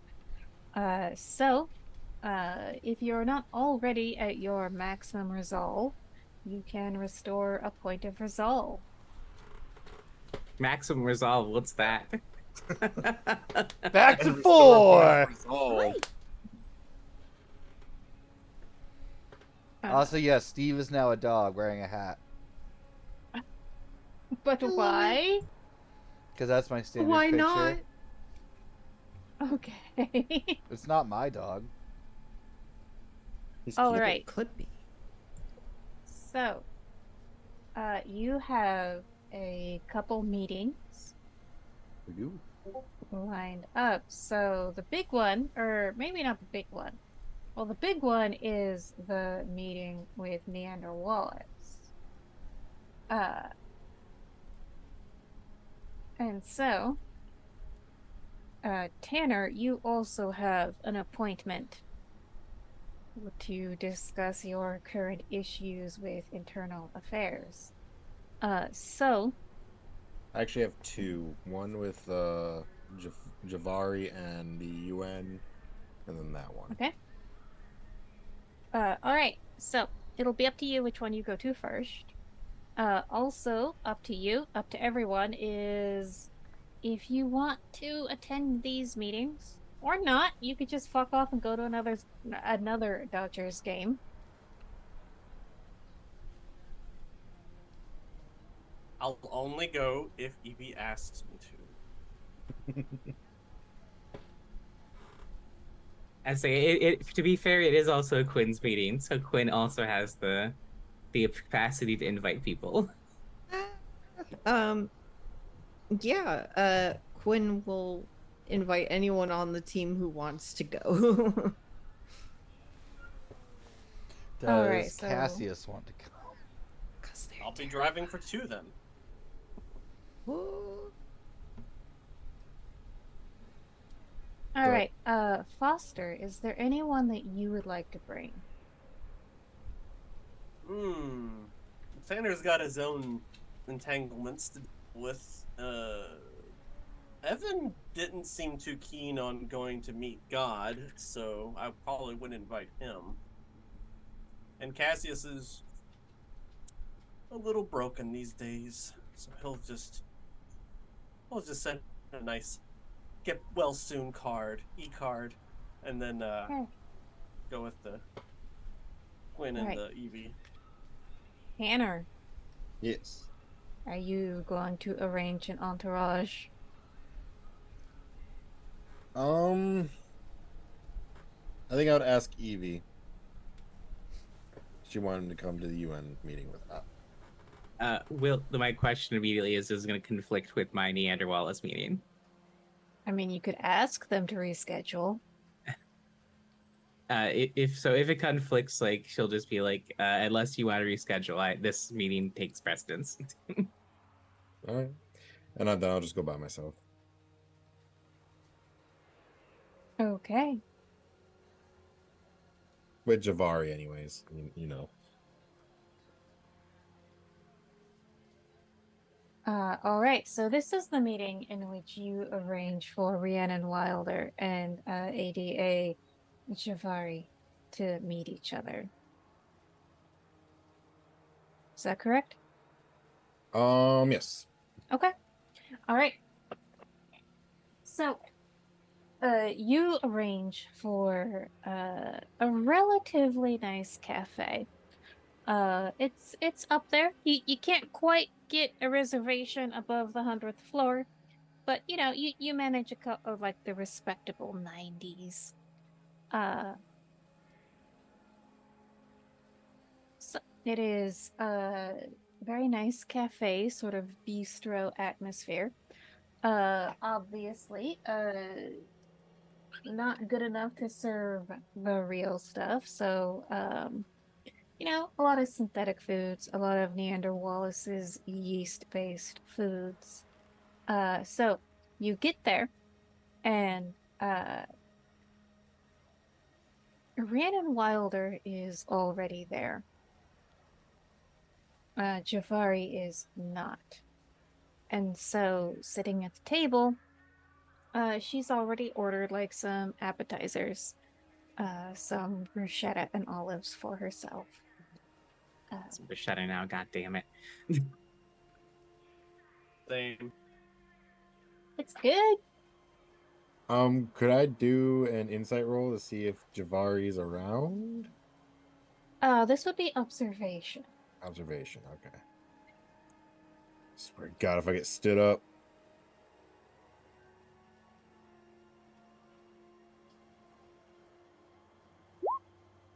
I'll push that 4. Damn it. All right. You don't see her. You would assume that she's running late. Okay. So I assume you sit down at the table with Rhiannon? Yeah, 100%. Okay. So, Officer Tanner. Man. I called you here because I wanted you to meet somebody. That proposal that I asked you about the other day. I got Indeed. someone that could maybe shed a new light on it. And maybe it'll be more precedent. I think this could be a good way to at least soften the divide between humans and replicants. Just in general, maybe make your job easier. Forgive me for being perhaps a little bit too forward, Officer Tanner. I took the liberty of looking into you after our last discussion. Okay. Some of the files are sealed, and though I'm sure I could get to them if I really wanted to, I have decided for the moment to respect your privacy. Okay. What would you like to tell me about this case you appear to have open with Rep Detect Internal Affairs?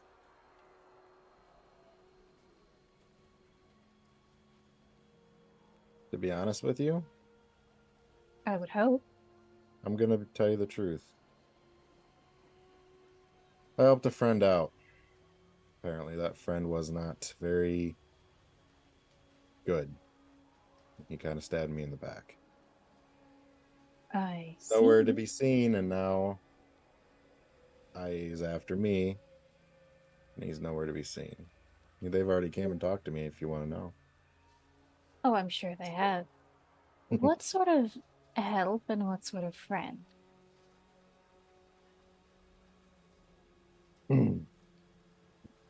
He was my brother.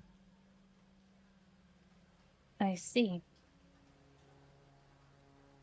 Out of character, I don't know exactly what I did. Did I just give him money? Yes. Okay. All I did was he was asking for money. That was I it. see. Didn't tell me what he was using it for. Nothing. I got burned. You do appear to have a respectable amount of money, beyond what one might expect from an officer of Rep Detect, as well paid as they are. Yeah. I would say so. Side gig, Officer Tanner? I guess you can call it that. Don't thing is everyone knows my reputation. It's not anything new to anybody. Oh, it's very new to me. Yeah. I guess it's just my way of making amends. So, what is your reputation? If I were to go digging deeper and asking more questions, what would I find? And I'm not even going to make you roll insight. It's very clear. She already knows the answer to this question. She wants to know what you're going to answer. That's why I've been telling the truth. She already knows this. I'm not. Right. So, but when she asks if I would look into your reputation, what would I find? What are you going to tell her? Honestly, you can ask everybody around here. I'm asking you. I feel like I'm in the business of getting things done. No matter, sometimes. Granted, some of those ways that I do so can be a little questionable. I'm not gonna lie to you, because in my honest opinion, I've been on the force for 16 years. Most of the time, higher ups like you guys already know the answers to it. You have resources. It's not that I object to your proposal, Officer Tanner. I'm just wondering how you plan to benefit from this arrangement.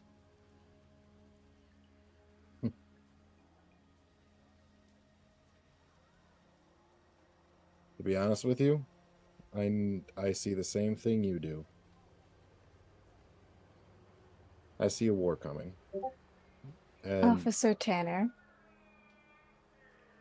yes, do me the courtesy of leaving aside any pretense to altruism. We both know that's not who you are.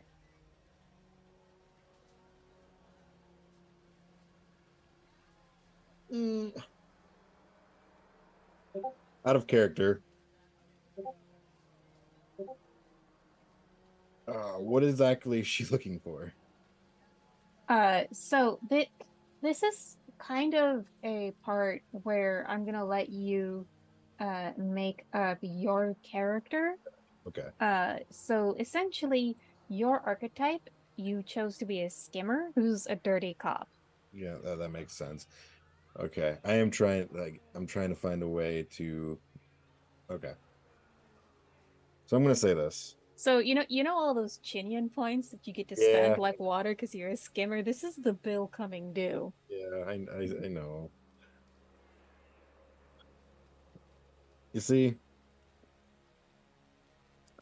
So, to give a little more context, given your history as a dirty cop, as a cop on the take, she will not believe that you're doing this out of the goodness of your heart yeah, or just like because you believe in elevating humanity and replicant alike. She's looking for, yeah, all right, this is a Gummy. scheme that he has going because he thinks he can get a distinct material benefit out of it. What is it? Oh, I never thought about. Oh, yes, I do. I'm looking for someone. Precisely a replicant.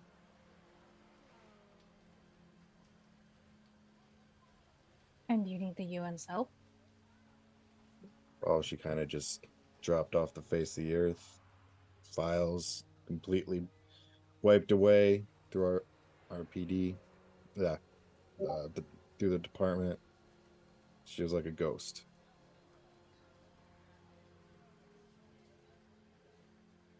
That's why. That's an interesting story, but now I find myself with more questions. Oh, yeah, I guess you would. I see. Let's just say there's a personal reason why I'm looking for it. All right, give me an insight check.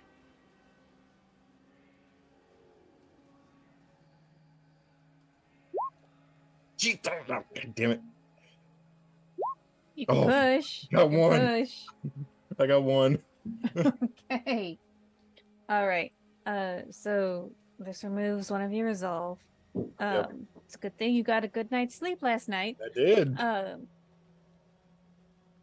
Just under the weight of her questioning and her scrutiny, And you probably just the sort of find material we brought up to. yeah, you just sort of find yourself wilting. But with your sort of admission about how personal this is for you, you seem to have satisfied her that that this isn't a grift.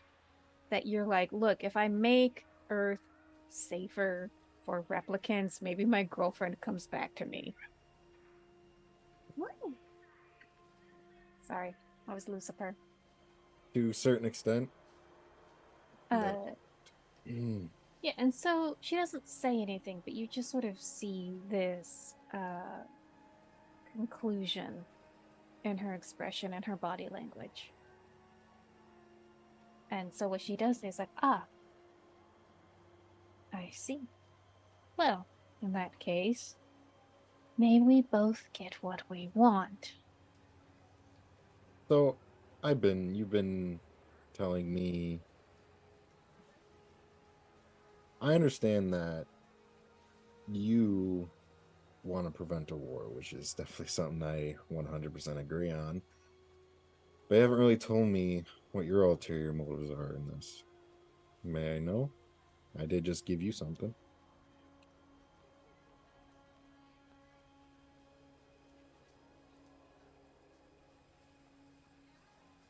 Earth, Terra, is at the absolute extremity of inhabitability.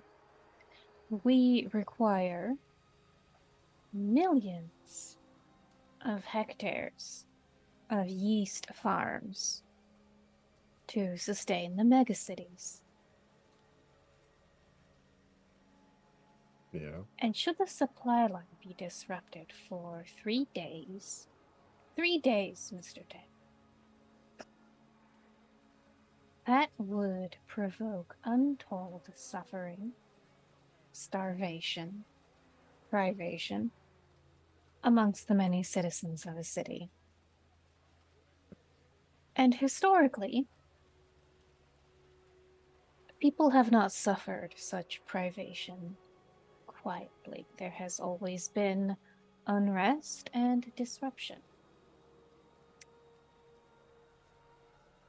Well, I am,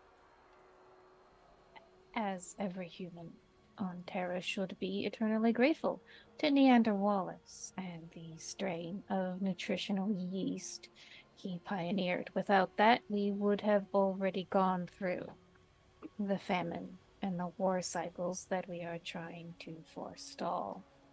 so there's another question that I have in terms of that. What happens when all the earthly material, even humans, are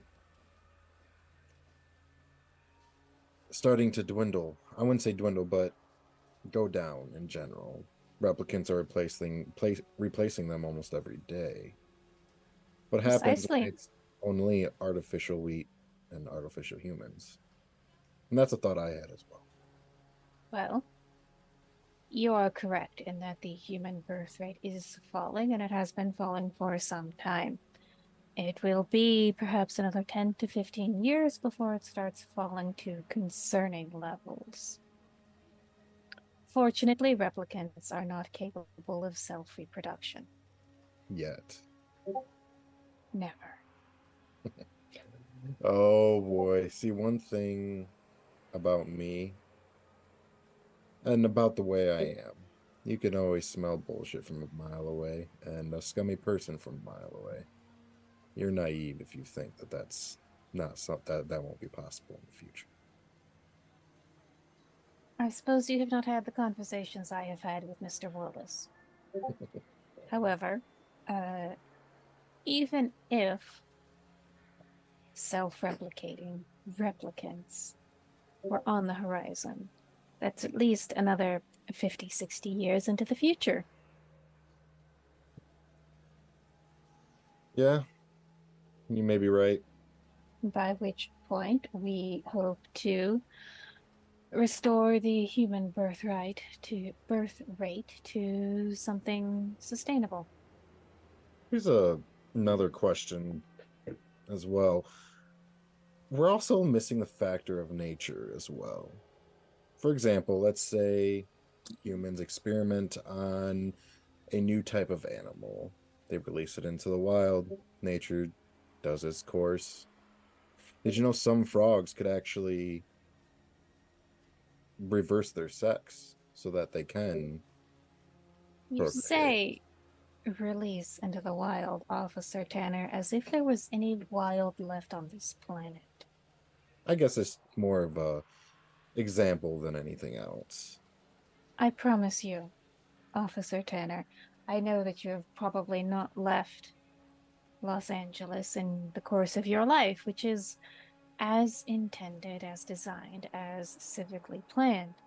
However, Yellowstone, the Great Plains, the Redwood Forests, the Rockies, the Amazon have all been given over to yeast farms to sustain the 12 billions on this planet. There is no wild left to speak of, Officer Tanner. And I agree with you, but I think I'm missing the point. Point is Mother Nature always has a hand in something, whether it's our biology or chemistry of the human body. Like I said, there were frogs back in the day that could switch their sexes from male to female. As can humans. What makes you think that nature won't do the same thing to the replicants? Because they are engineered, Officer Tanner. Again, nature finds a way. A computer cannot defy its programming. A computer is not of nature, it is of technology. Replicants are no different. Okay. I guess only time will tell. I suppose, but my concern is not with the science fiction authors asking what if, what may be. My concern is the here and now, the 12 billions on this planet, and avoiding war and starvation for all of them. I agree. I All think right. And so at this point is when you catch sight of Javari. She's done that thing where she walks into the restaurant and she's like, "Where are the people I'm here to meet?" I'll see her and I'll kind of like wave, like, you know, when someone's pointing someone down or whatever.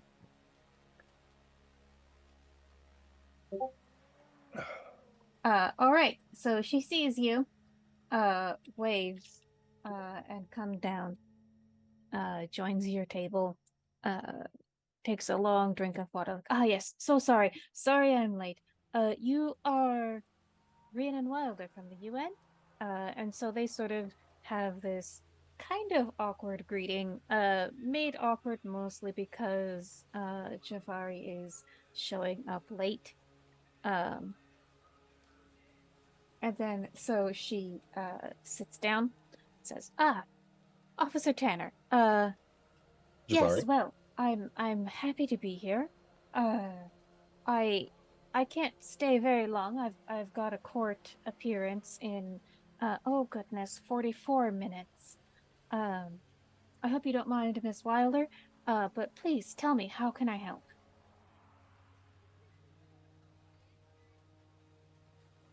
So, out of character, did they get the files about the Wayland Utani case? Yes, because you gave them. Yes, that's what I thought. Okay. Um, well, Javari, I figured that you could help me with a proposition I've already said said to the RUN here. Getting more, basically more geez Louise, I can't freaking think of the word.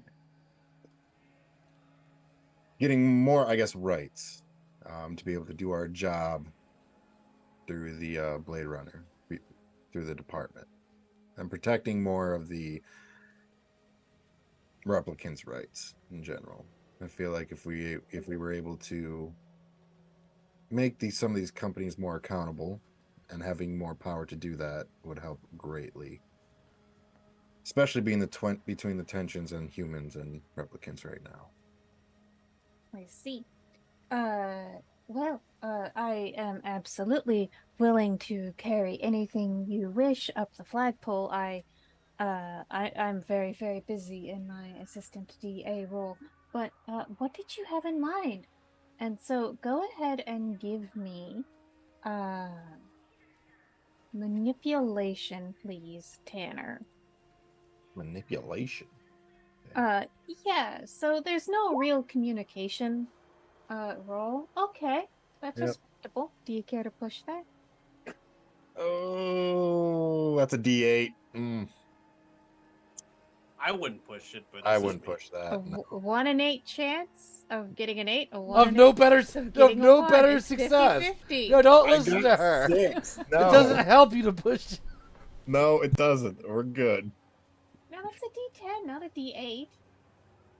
No, the D10 is the 7. Okay.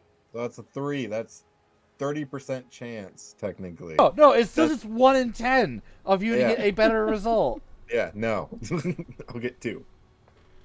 Okay. All right. Well, that's fine. 2 successes is perfectly respectable. And so you manage to sort of get across the idea that you have of essentially holding corporations accountable to conditions that are likely to necessitate the cause of replicant retirement. Like, hey, if we can get them to a point where we don't have to retire them, that's great. We just need the power to tell the corporations you're being bad. Stop. Um, and I really don't like role playing with myself, so I will just narrate that Javari and Wilder seem to get along fairly well.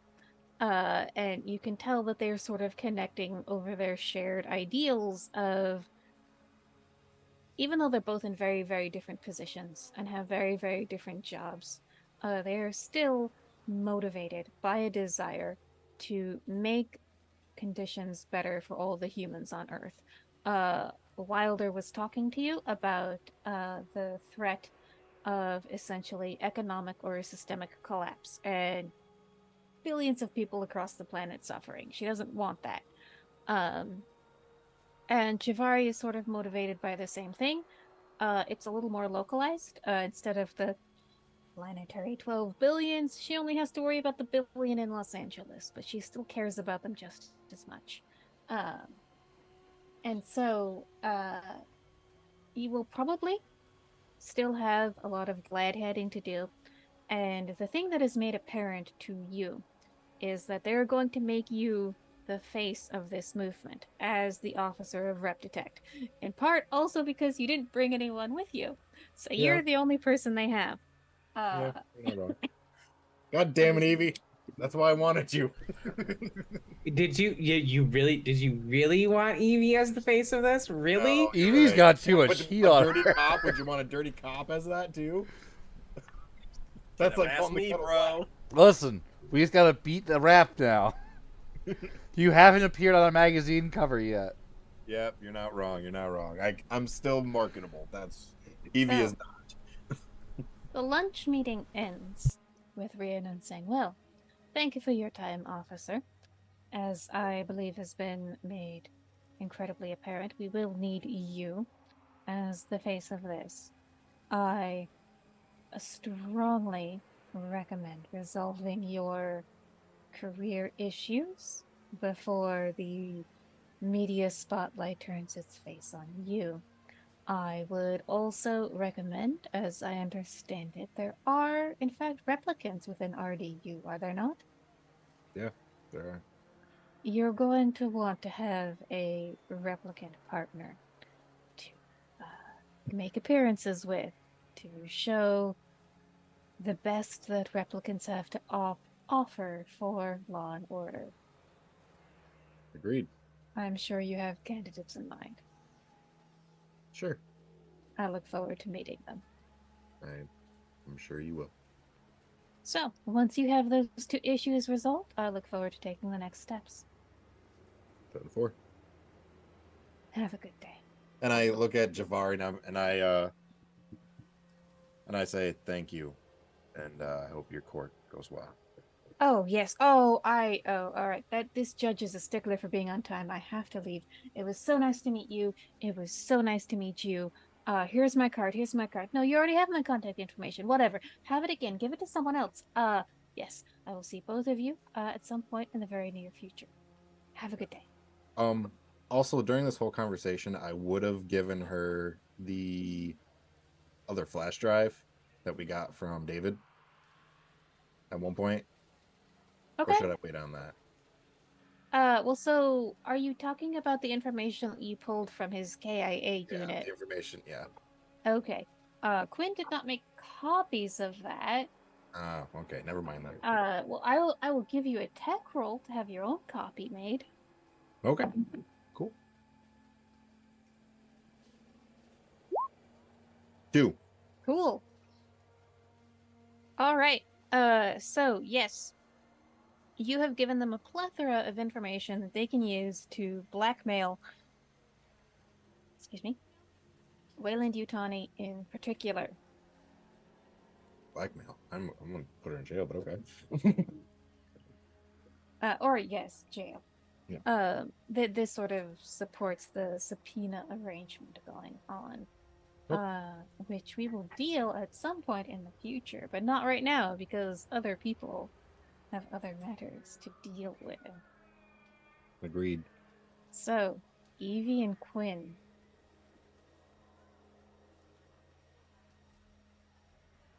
Who is your final entourage?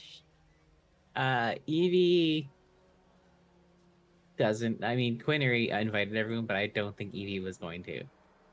Okay. Oops. See, Quinn's Uh, afraid that we're gonna end up in some sort of shootout and need as many people as possible. Oh, I see how it is. You want a replicant shield. That's what it is, huh? No. So why did she tell Evan to come? You got 3 to choose from. I mean, that's plenty. No, So, that's not what. A shootout is within the realm of possibility, but not likely. Evie is there, so it's always a possibility. I mean, None. things Zero would chance. have to go real weird real fast. You've met us.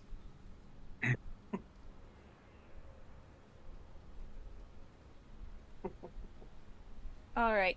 So Foster, Evan, Cassius, are you along for this bus ride? Sure. I've always wanted to meet I'll drive God. the bus. Okay. What about Cassius? Racking my brain really hard about this. Yeah, Well- so knowing what you know about who you are, this could be a really good chance to get answers. Prepare to meet God. Could also be really fucking traumatic. Meet your maker. Right. Do it in a Kermit the Frog voice ever. What? Do it in a Kermit the Frog voice. The same I thing. can't do Kermit. We're off to meet God, guys. Thank Wow. Not easy being a replicant. What the fuck? Yikes. So, I'm too embarrassed to do it, but it is a trans femme standard that we all have a Kermit impression. I'll just Is tell you it? that. Wait, That's a what? thing. That's a thing. Yeah. Yeah. Why? I don't know.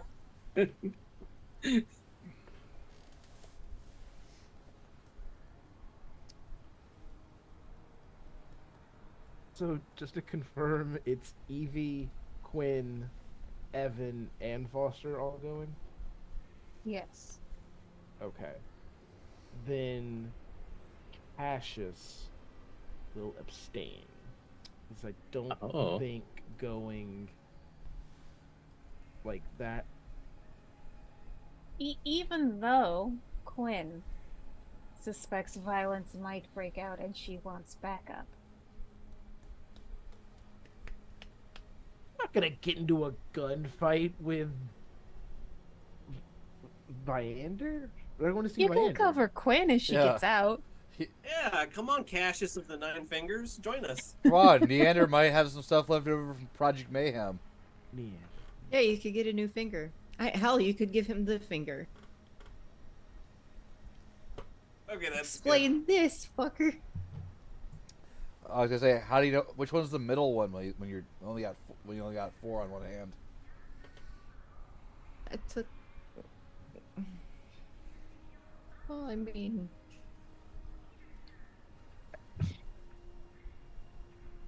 well, he does he's only missing this much, so he Yeah, still they found it. technically has a pinky. They never mind. They found it in public access yesterday. Wait, what? Yeah. All right, so Cassius, are you gonna give in to peer pressure / squad pressure? Um.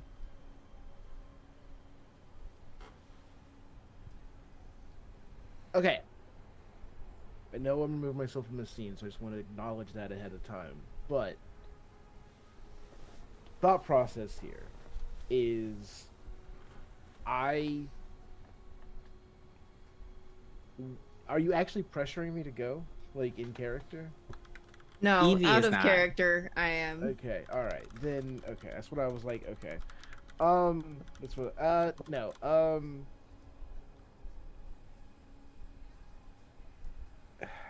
I really don't think Cassius will put himself in a position like that in front of other people, like right now. Honestly, Okay.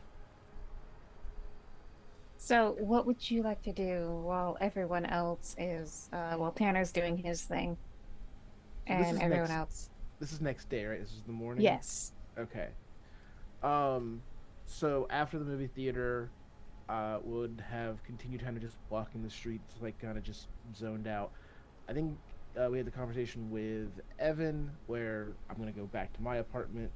Thanked him for letting me stay. I'm gonna kind of spend the night home, not going to sleep again.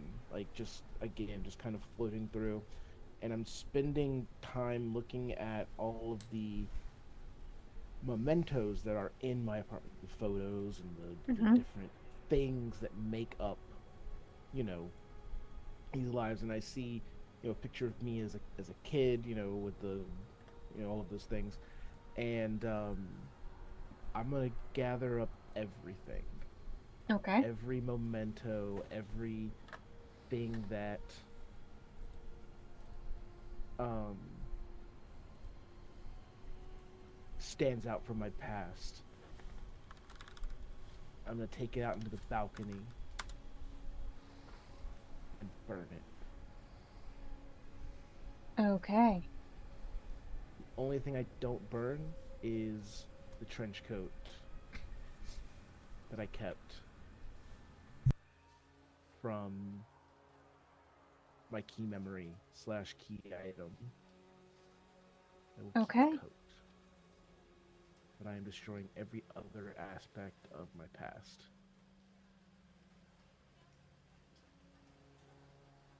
I have a quick question. Did 4 of 6 party members have an old coat as their like their memento?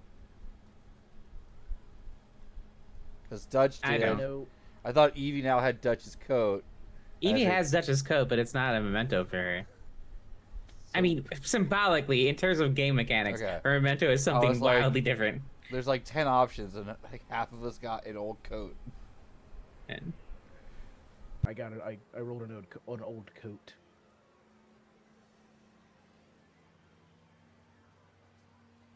It happens. All right. And so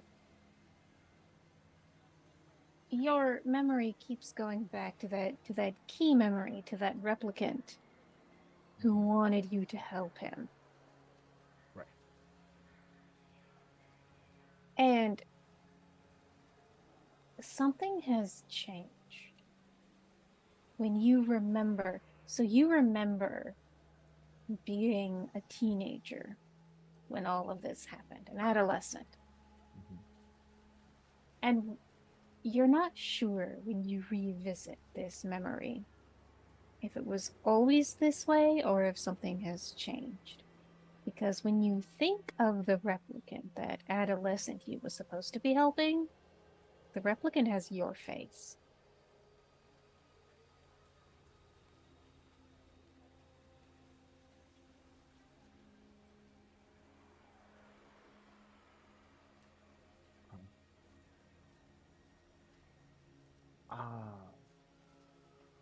taking that in, watching the fire burn, the flame burning up all these other parts of Cassius.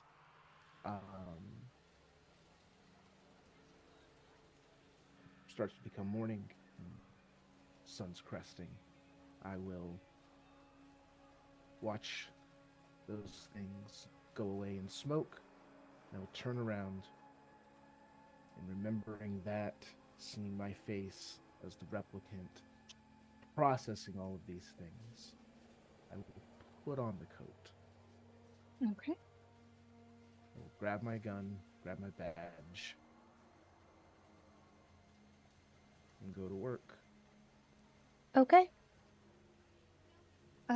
And you sort of mentally prepare yourself for meeting with everybody else on your squad, especially Quinn, who knows your secret now Yes. and is terrible about keeping secrets themselves. Yes. Speaking of, we switch the camera to you four. So, is there any preparation that you want to make before approaching Wallace Corp? I assume that you all are going to have your badge, your service weapon, your KIA unit. There is one thing I would do before I meet up with everyone. Uh-huh. So I believe Styles is gonna have my Dropbox ready in the AM. Mhm. So Evie will drop all of the intel, all of her files, all of them to the Dropbox before she goes to meet with Neander Wallace. Does that include the ones that you pilfered from Holden's office? That does include those, yes. And there's also a Okay. letter. There is a letter included for Sadie. Okay. It tells her not to open these files unless I am dead. And that's I realize sending these is a big ask, and I'm going to do you a favor in return. Okay. All right, so noted. Quinn, Foster, Evan. Quinn is gonna do something similar. Okay. Essentially compile everything verbally in a video saved in their computer. Mhm. If you're watching this, I'm dead. Da da da da da. Okay. Who would that be sent to? Joshi or someone else? Kaisa? um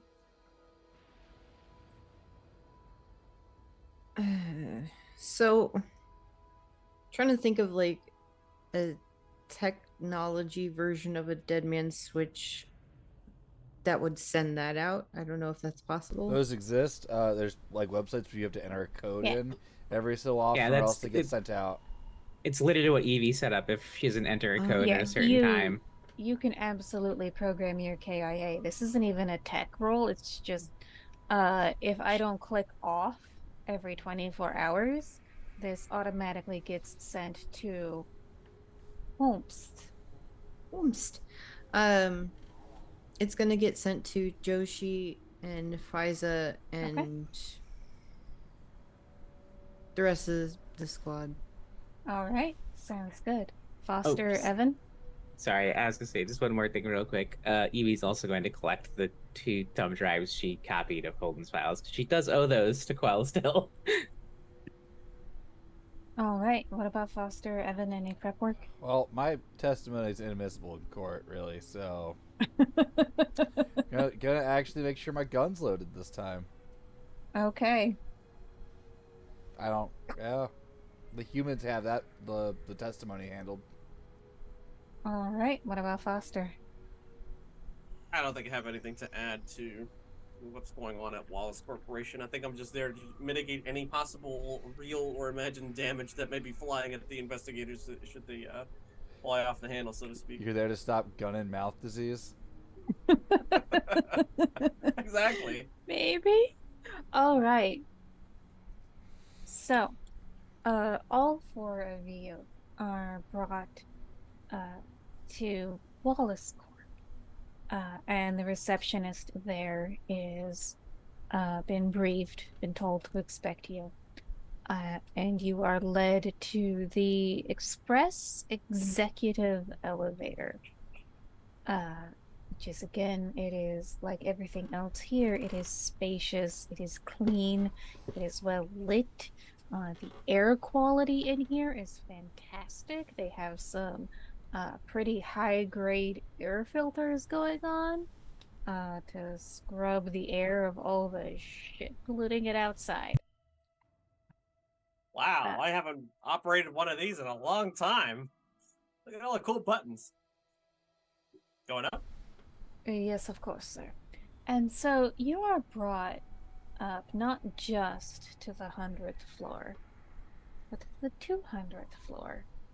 One of the tallest buildings in Los Angeles. Almost to the level of cloud cover. It's so high up. And you're brought in. And I'm not going to reinvent the wheel. It's the same room from 2049 with the pond and the water. And Wallace is sitting there on something kind of like a yoga mat. It's got the same dimensions as a yoga mat, but it's probably made out of actual wool. Sitting there, barefoot, cross-legged, just looking through the tremendous picture window of Los Angeles at noon from 200 floors up. And it's honestly a gorgeous sight.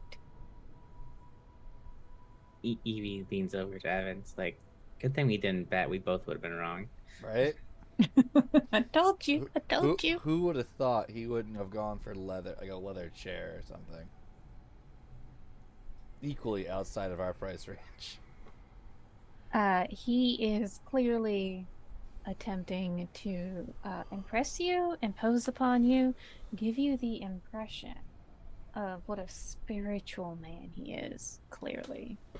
Oh, With the yoga mat, the meditative pose, everything else going on. And so, I'm sorry, do you have a question? I was gonna ask if Quell is there also. Yes, I was just about to say, Quell is there, Love is there, for those of you who would recognize her. For those of you who don't, just another ridiculously beautiful woman in Neander Wallace's office. Are they the same model, or do they look the same, or? So they're both beautiful. Hang on, I just brought her picture up. For some reason, in my head, I have it in my head that Quell is just a copy of Love, like physically. She is not. Okay, That is her picture in the Discord that I just posted. So, essentially, same bone structure, very different hair and skin tone.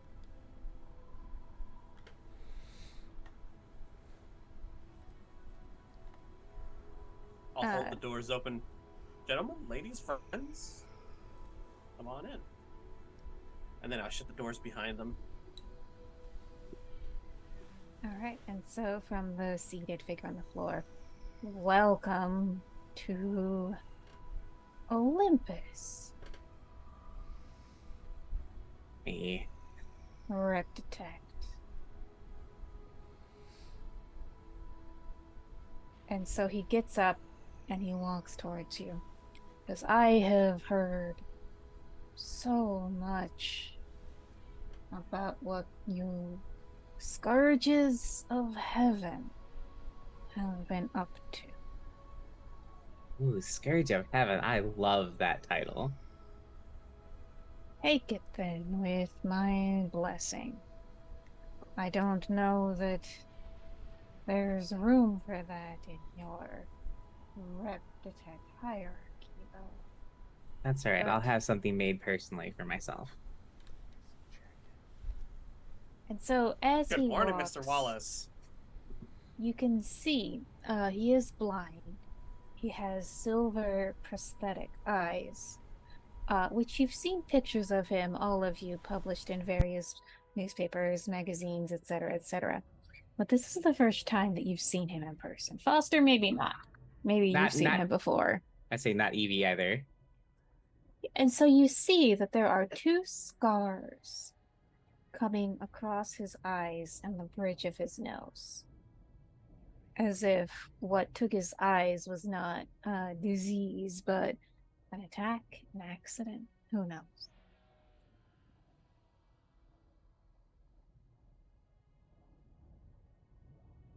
He's like, good morning, Mr. Wallace. It's a pleasure seeing you again, as always. Is there anything I can do for you or your lovely assistants? Ah, well, that is the question I have to ask you. I understand that this squad has suffered at the hands of one of my corporate partners. Indeed, it has. He looks over to Evie, looking for permission to either keep going or to have her take the lead in explaining why we're here. Oh no, Evie just says go for it. Yes, unfortunately, Mr. Wallace, we have been accosted by representatives of the Wayland Yutani Corporation. You're more than So- familiar with them, of course. So you start trying to explain, and somehow Wallace gravitates to Evan and starts putting his hand on Evan's face. I'm listening, but this is fascinating. If you Which insist. which model is this, Quell? Remind me. I And will. so is she. I can answer EVA6U, sir. An A6U has become a Blade Runner?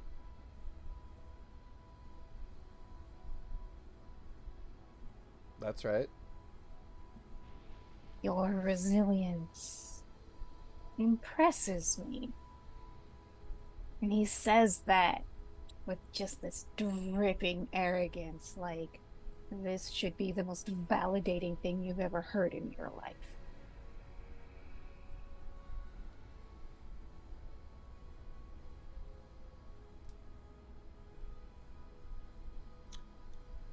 No, by all means, continue, he says, waving at Foster while he sort of continues to put his hands all over Evan's He's not like face and opening my shoulders. lips to get a look at my teeth, is he?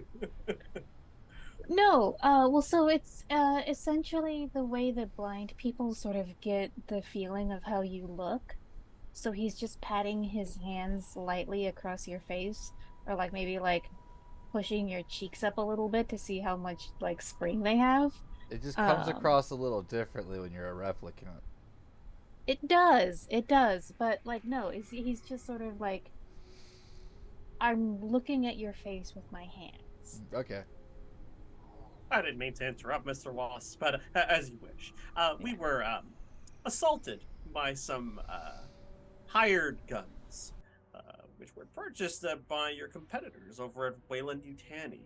And we, of course, have done our thorough due diligence to investigate the crimes that were committed against us. And we have found evidence confirming that Genesis Wayland had a hand in hiring these gunsels to accost us and our company, which resulted in the death of a Blade Runner, a legendary one at that. One point of clarification, replicant. You say Yes. that Wayland Yutani is a competitor of mine. I have no competitors. Not currently, that is correct.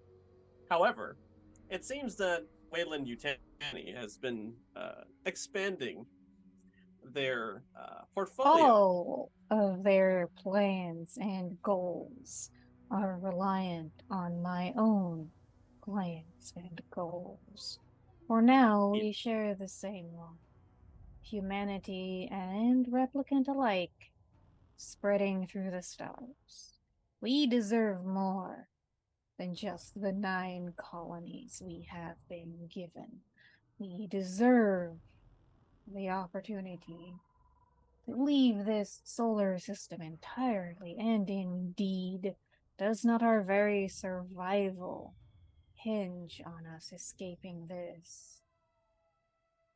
This Like- mandate is, of course, flawless. You're, of course, correct. Ugh. However, we have a bit of a problem here. It seems that Genesis Wayland procured these assailants by communicating with some of your talents here. It seems that you have used these same operatives in the past, and in doing so, we referred them to Miss Wayland, who requisitioned them using her own custom model replicant.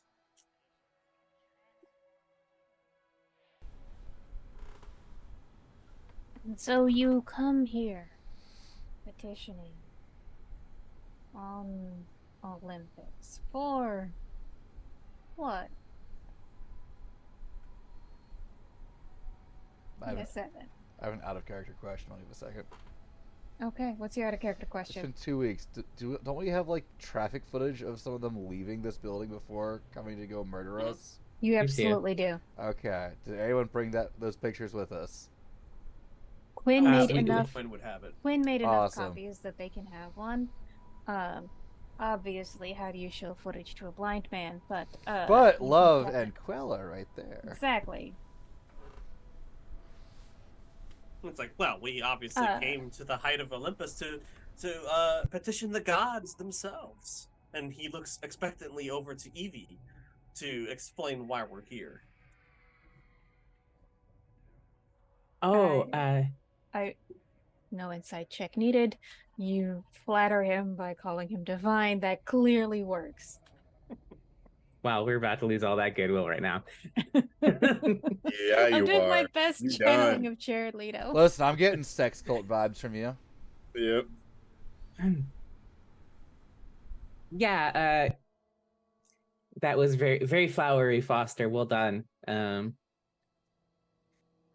Yeah, we have footage of the people that attacked me and murdered all of the replicants at Whaling County's campus leaving here. Oh, I believe you. My angels have delivered advance word of your testimony, your veracity, Officer Blade Runner, is not in doubt here. Instead, this conversation is how we can help each other. I feel like I've done a lot of helping for you recently. Then petition me. What is it you desire? Oh, so many things.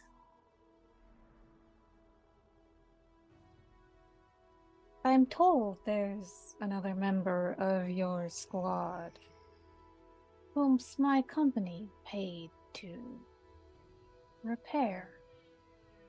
That's true. Ah. Cash. A shame he's not here. He's having a rough time right now. Yeah, Two he's injuries. not feeling Spirit. well. Well, if there's any more bills that he needs covered, It's Why? just. Quinn, please go ahead. Oh, no, I was just asking Mr. Wallace why. well, did he not suffer in my service? I feel a sense of obligation. Oh. But you don't even know him. Do not know many of my children. I do not know many of the people whose lives I have improved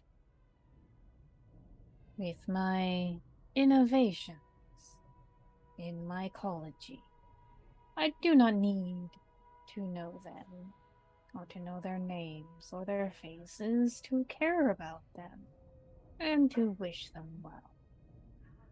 Wait, you said your children. Like, are you calling all people your children too, in addition to the replicants? That is a fascinating question. Quinn, is it? That's the name, I think. You're a very curious person, Quinn, and that will serve you well. But I think right now the right of curiosity is mine. I return. You come here requesting favors. I am the CEO of Wallace. Which of my bounty can I provide to you?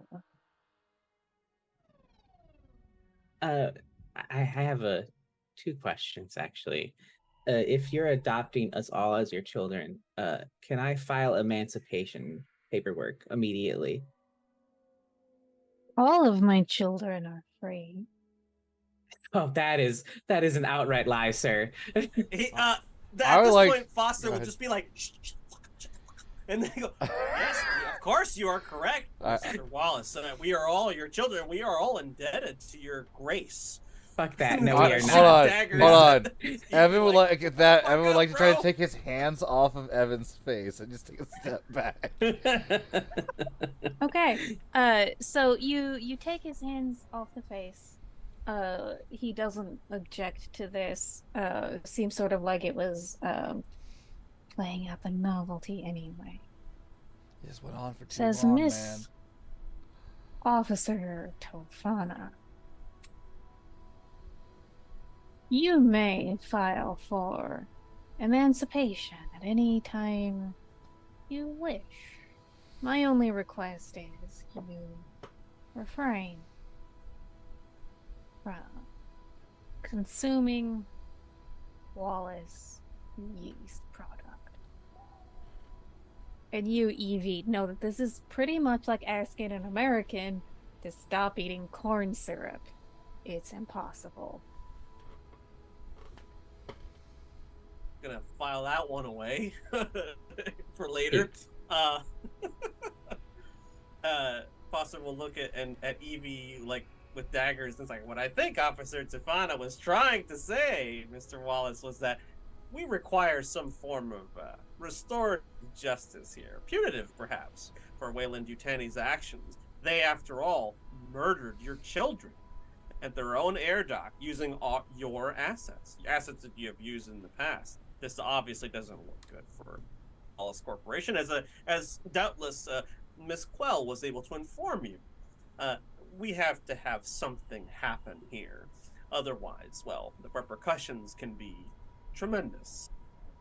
I shall see this Genesis cast down, as was Prometheus when he stole fire from the gods. An excellent analogy, as always. Yes. Anyone else getting that he's talking about Tyrell? Yeah, he's definitely talking. He's definitely going to murder her. Opening court there for a reason. Is there anything else? Yeah. Any other favor I can do my humble petitioners? Oh, I'm not humble. That's not a word you should ever apply to me, actually. Consider it a compliment, Blade Runner. Oh, no thank you.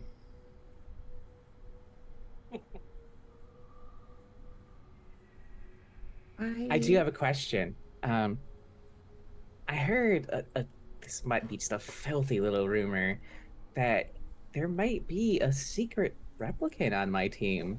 Would you know anything about that?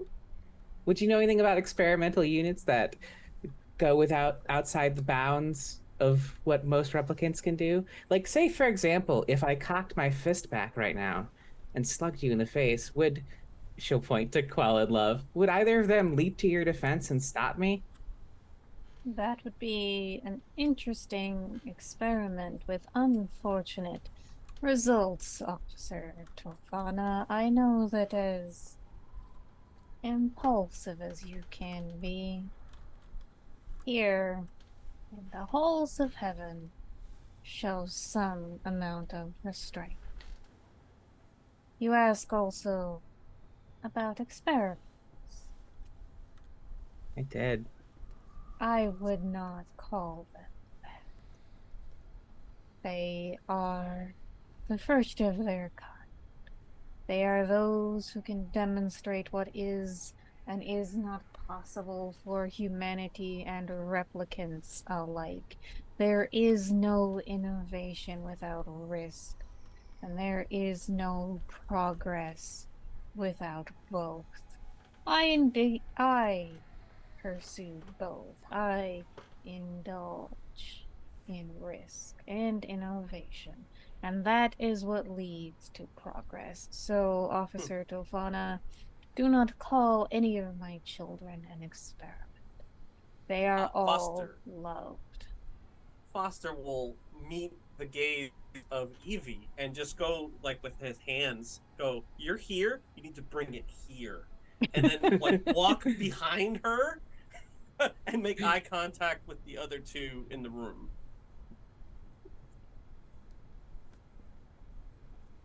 I have a question for you, Mr. Wallace. And I have answers. Well, I mean, technically, I have two. The first one is, why did you call me here? Should I have not? Do you think that you don't belong here?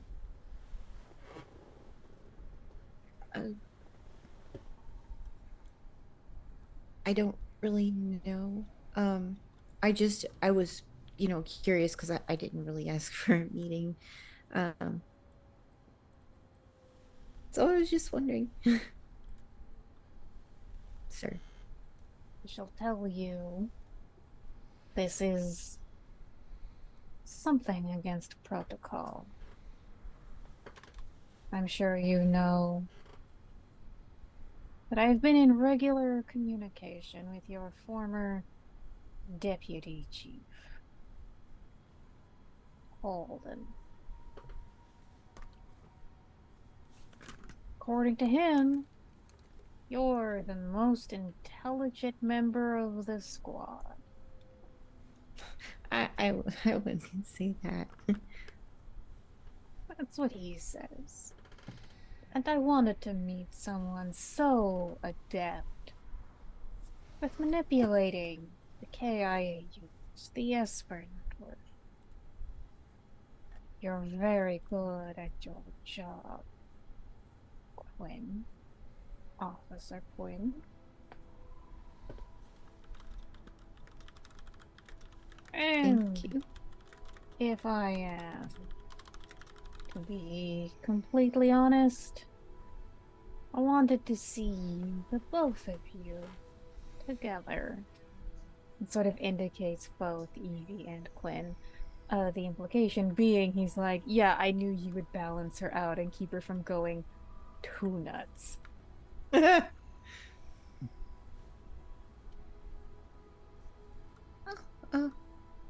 Oh, okay. I guess that makes sense. My second question has nothing to do with the investigation whatsoever. It's a mere curiosity. You've made replicants. They have the same parts as humans. You've engineered them to fail after a certain amount of time. It's essentially this. I have not engineered my children who fail. That was a conceit of Eldon Tyrell. My children live to their normal lifespan.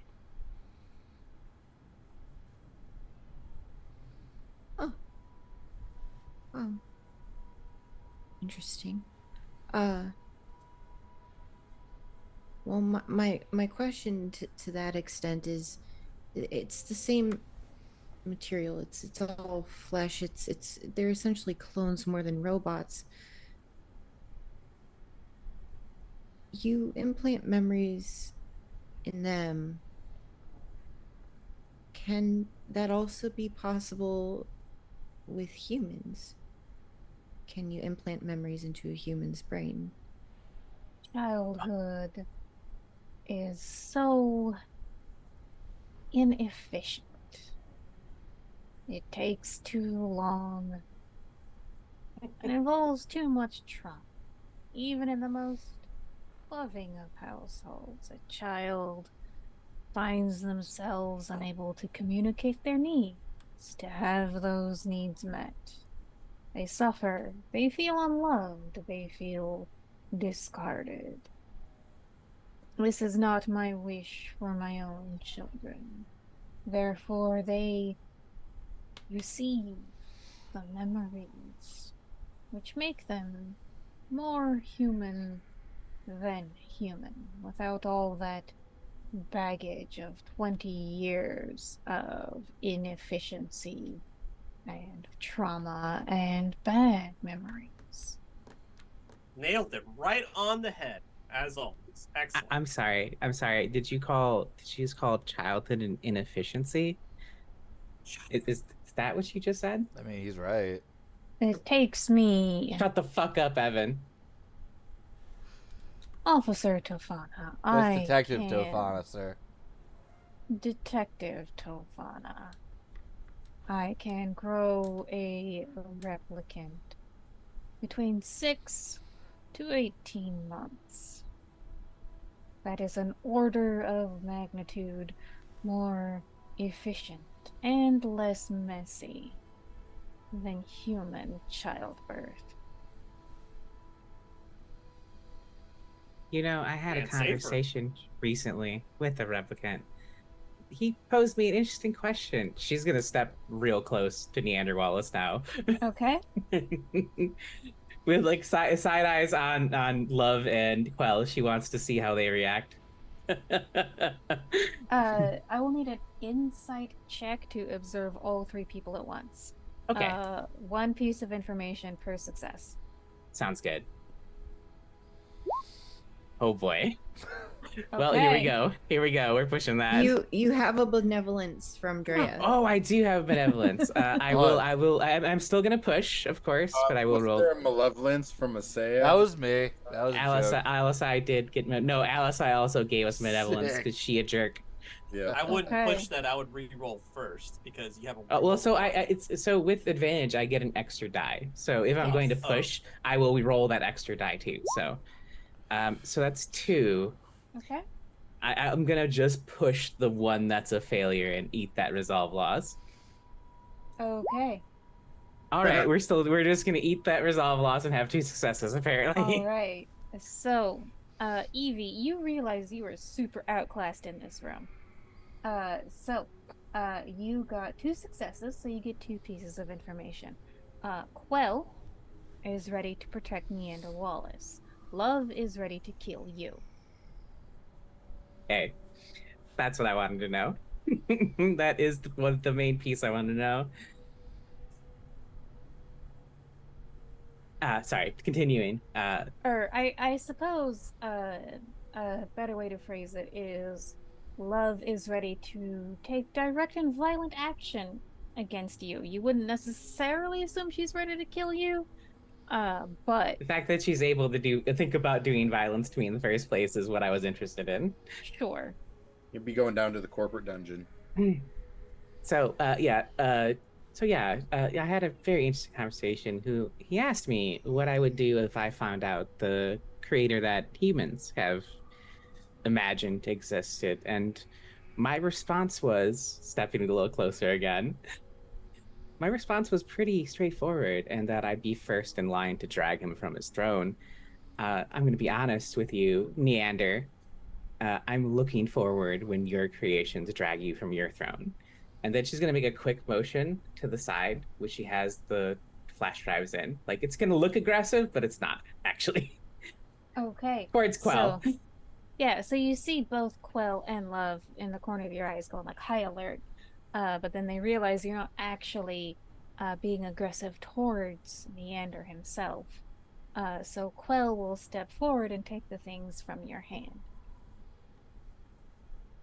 As far as Neander, you're not sure how much of this he has absorbed or picked up or inferred, because no vision.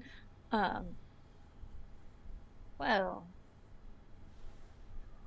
I wish you all the comfort that myth can provide you. Is there anything else I can do for my son? I had a question. Of course. I'd heard rumors of some of Tyrell's creations still running around. Would you happen to know of any specialists that would be able to help them extend their limited capacities?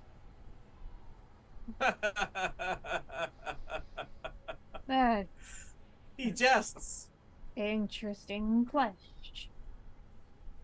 So many of Tyrell's advancements artificially ended before their time.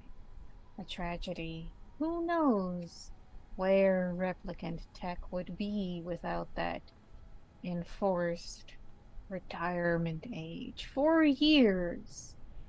Far too short to get anything useful out of them at all. Can you imagine? Thank you so much, Mr. Wallace, for giving us your time. I didn't get an answer to my question. Oh, I think you did. No, Foster. No, I didn't. Sorry, what then. was your question? I don't want anyone leaving this monument empty-handed.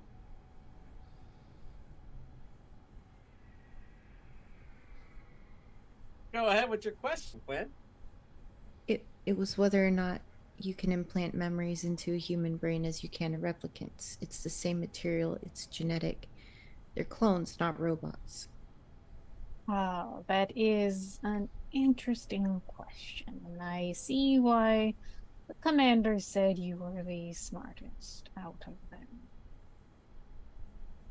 Humans can implement memories into other humans. I'm sure you've heard of false memory syndrome, of hypnosis. Look into they called it the satanic panic of the 1980s. Can you implant false memories in a human? Of course you can. But if you wish, I will send you to my favorite memory specialist. I'm very interested in that. Her name is Anna Stilley.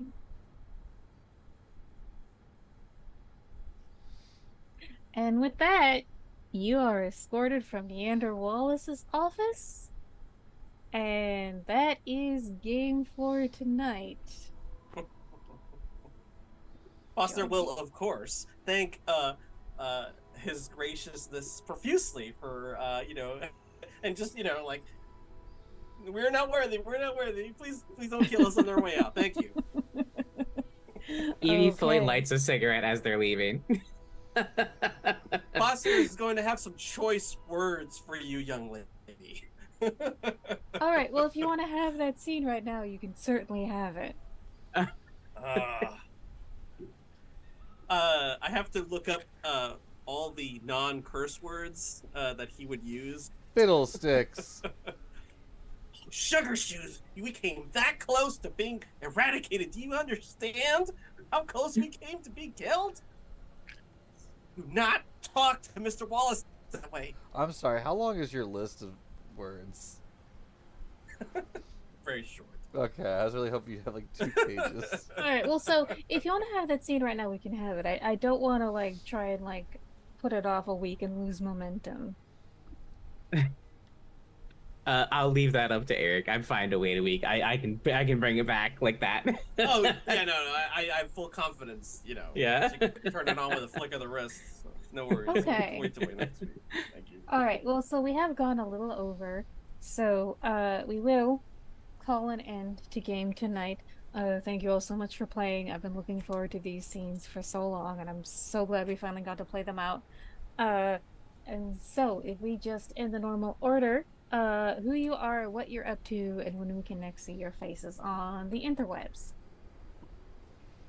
Hey everybody, I have been Quinn for you this evening, and you can find me petting August right here, right now. You can find me all over the internet as Am Changeling, because it me Am Changeling ever.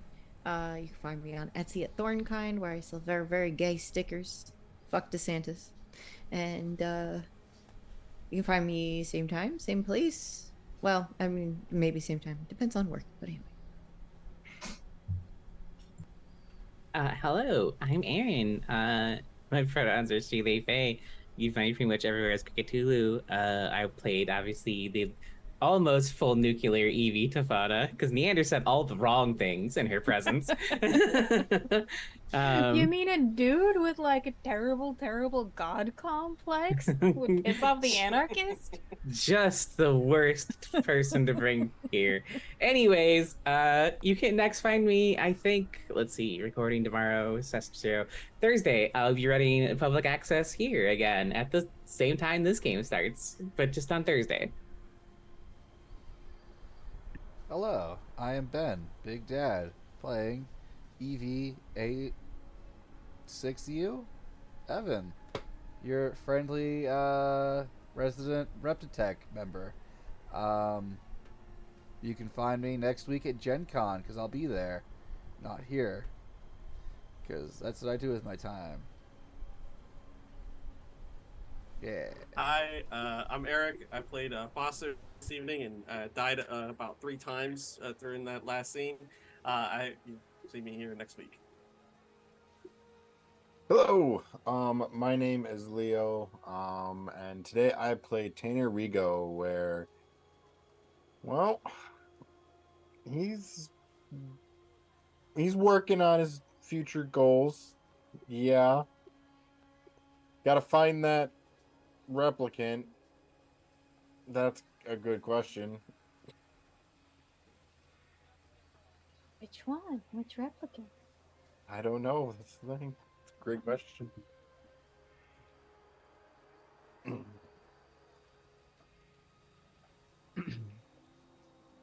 Hello, everybody. My name is Steve. Today I played Cassius, who is seriously having some identity issues. You'll find me like next on Monday for Dragon Age, doing Dragon Age stuff. Hopefully, yeah, no, should be good. All right. I have been your game runner. My name is Rachel. I'm still on fires pretty much everywhere. I do plan to be here next week. I can make no promises for anything else over the next 2 weeks because in 2 weeks I'm getting married. Oh my god. Holy shit. Yeah, it's kind of fast. Yeah, so there will be no show on the 11th. So sad, but that'll be the rehearsal dinner. But if one of you fine people want to run a one shot, I would not be opposed. But we can talk about that offline.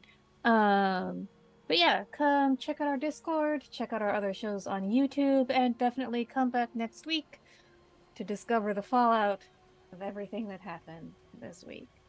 All right, good night, everybody.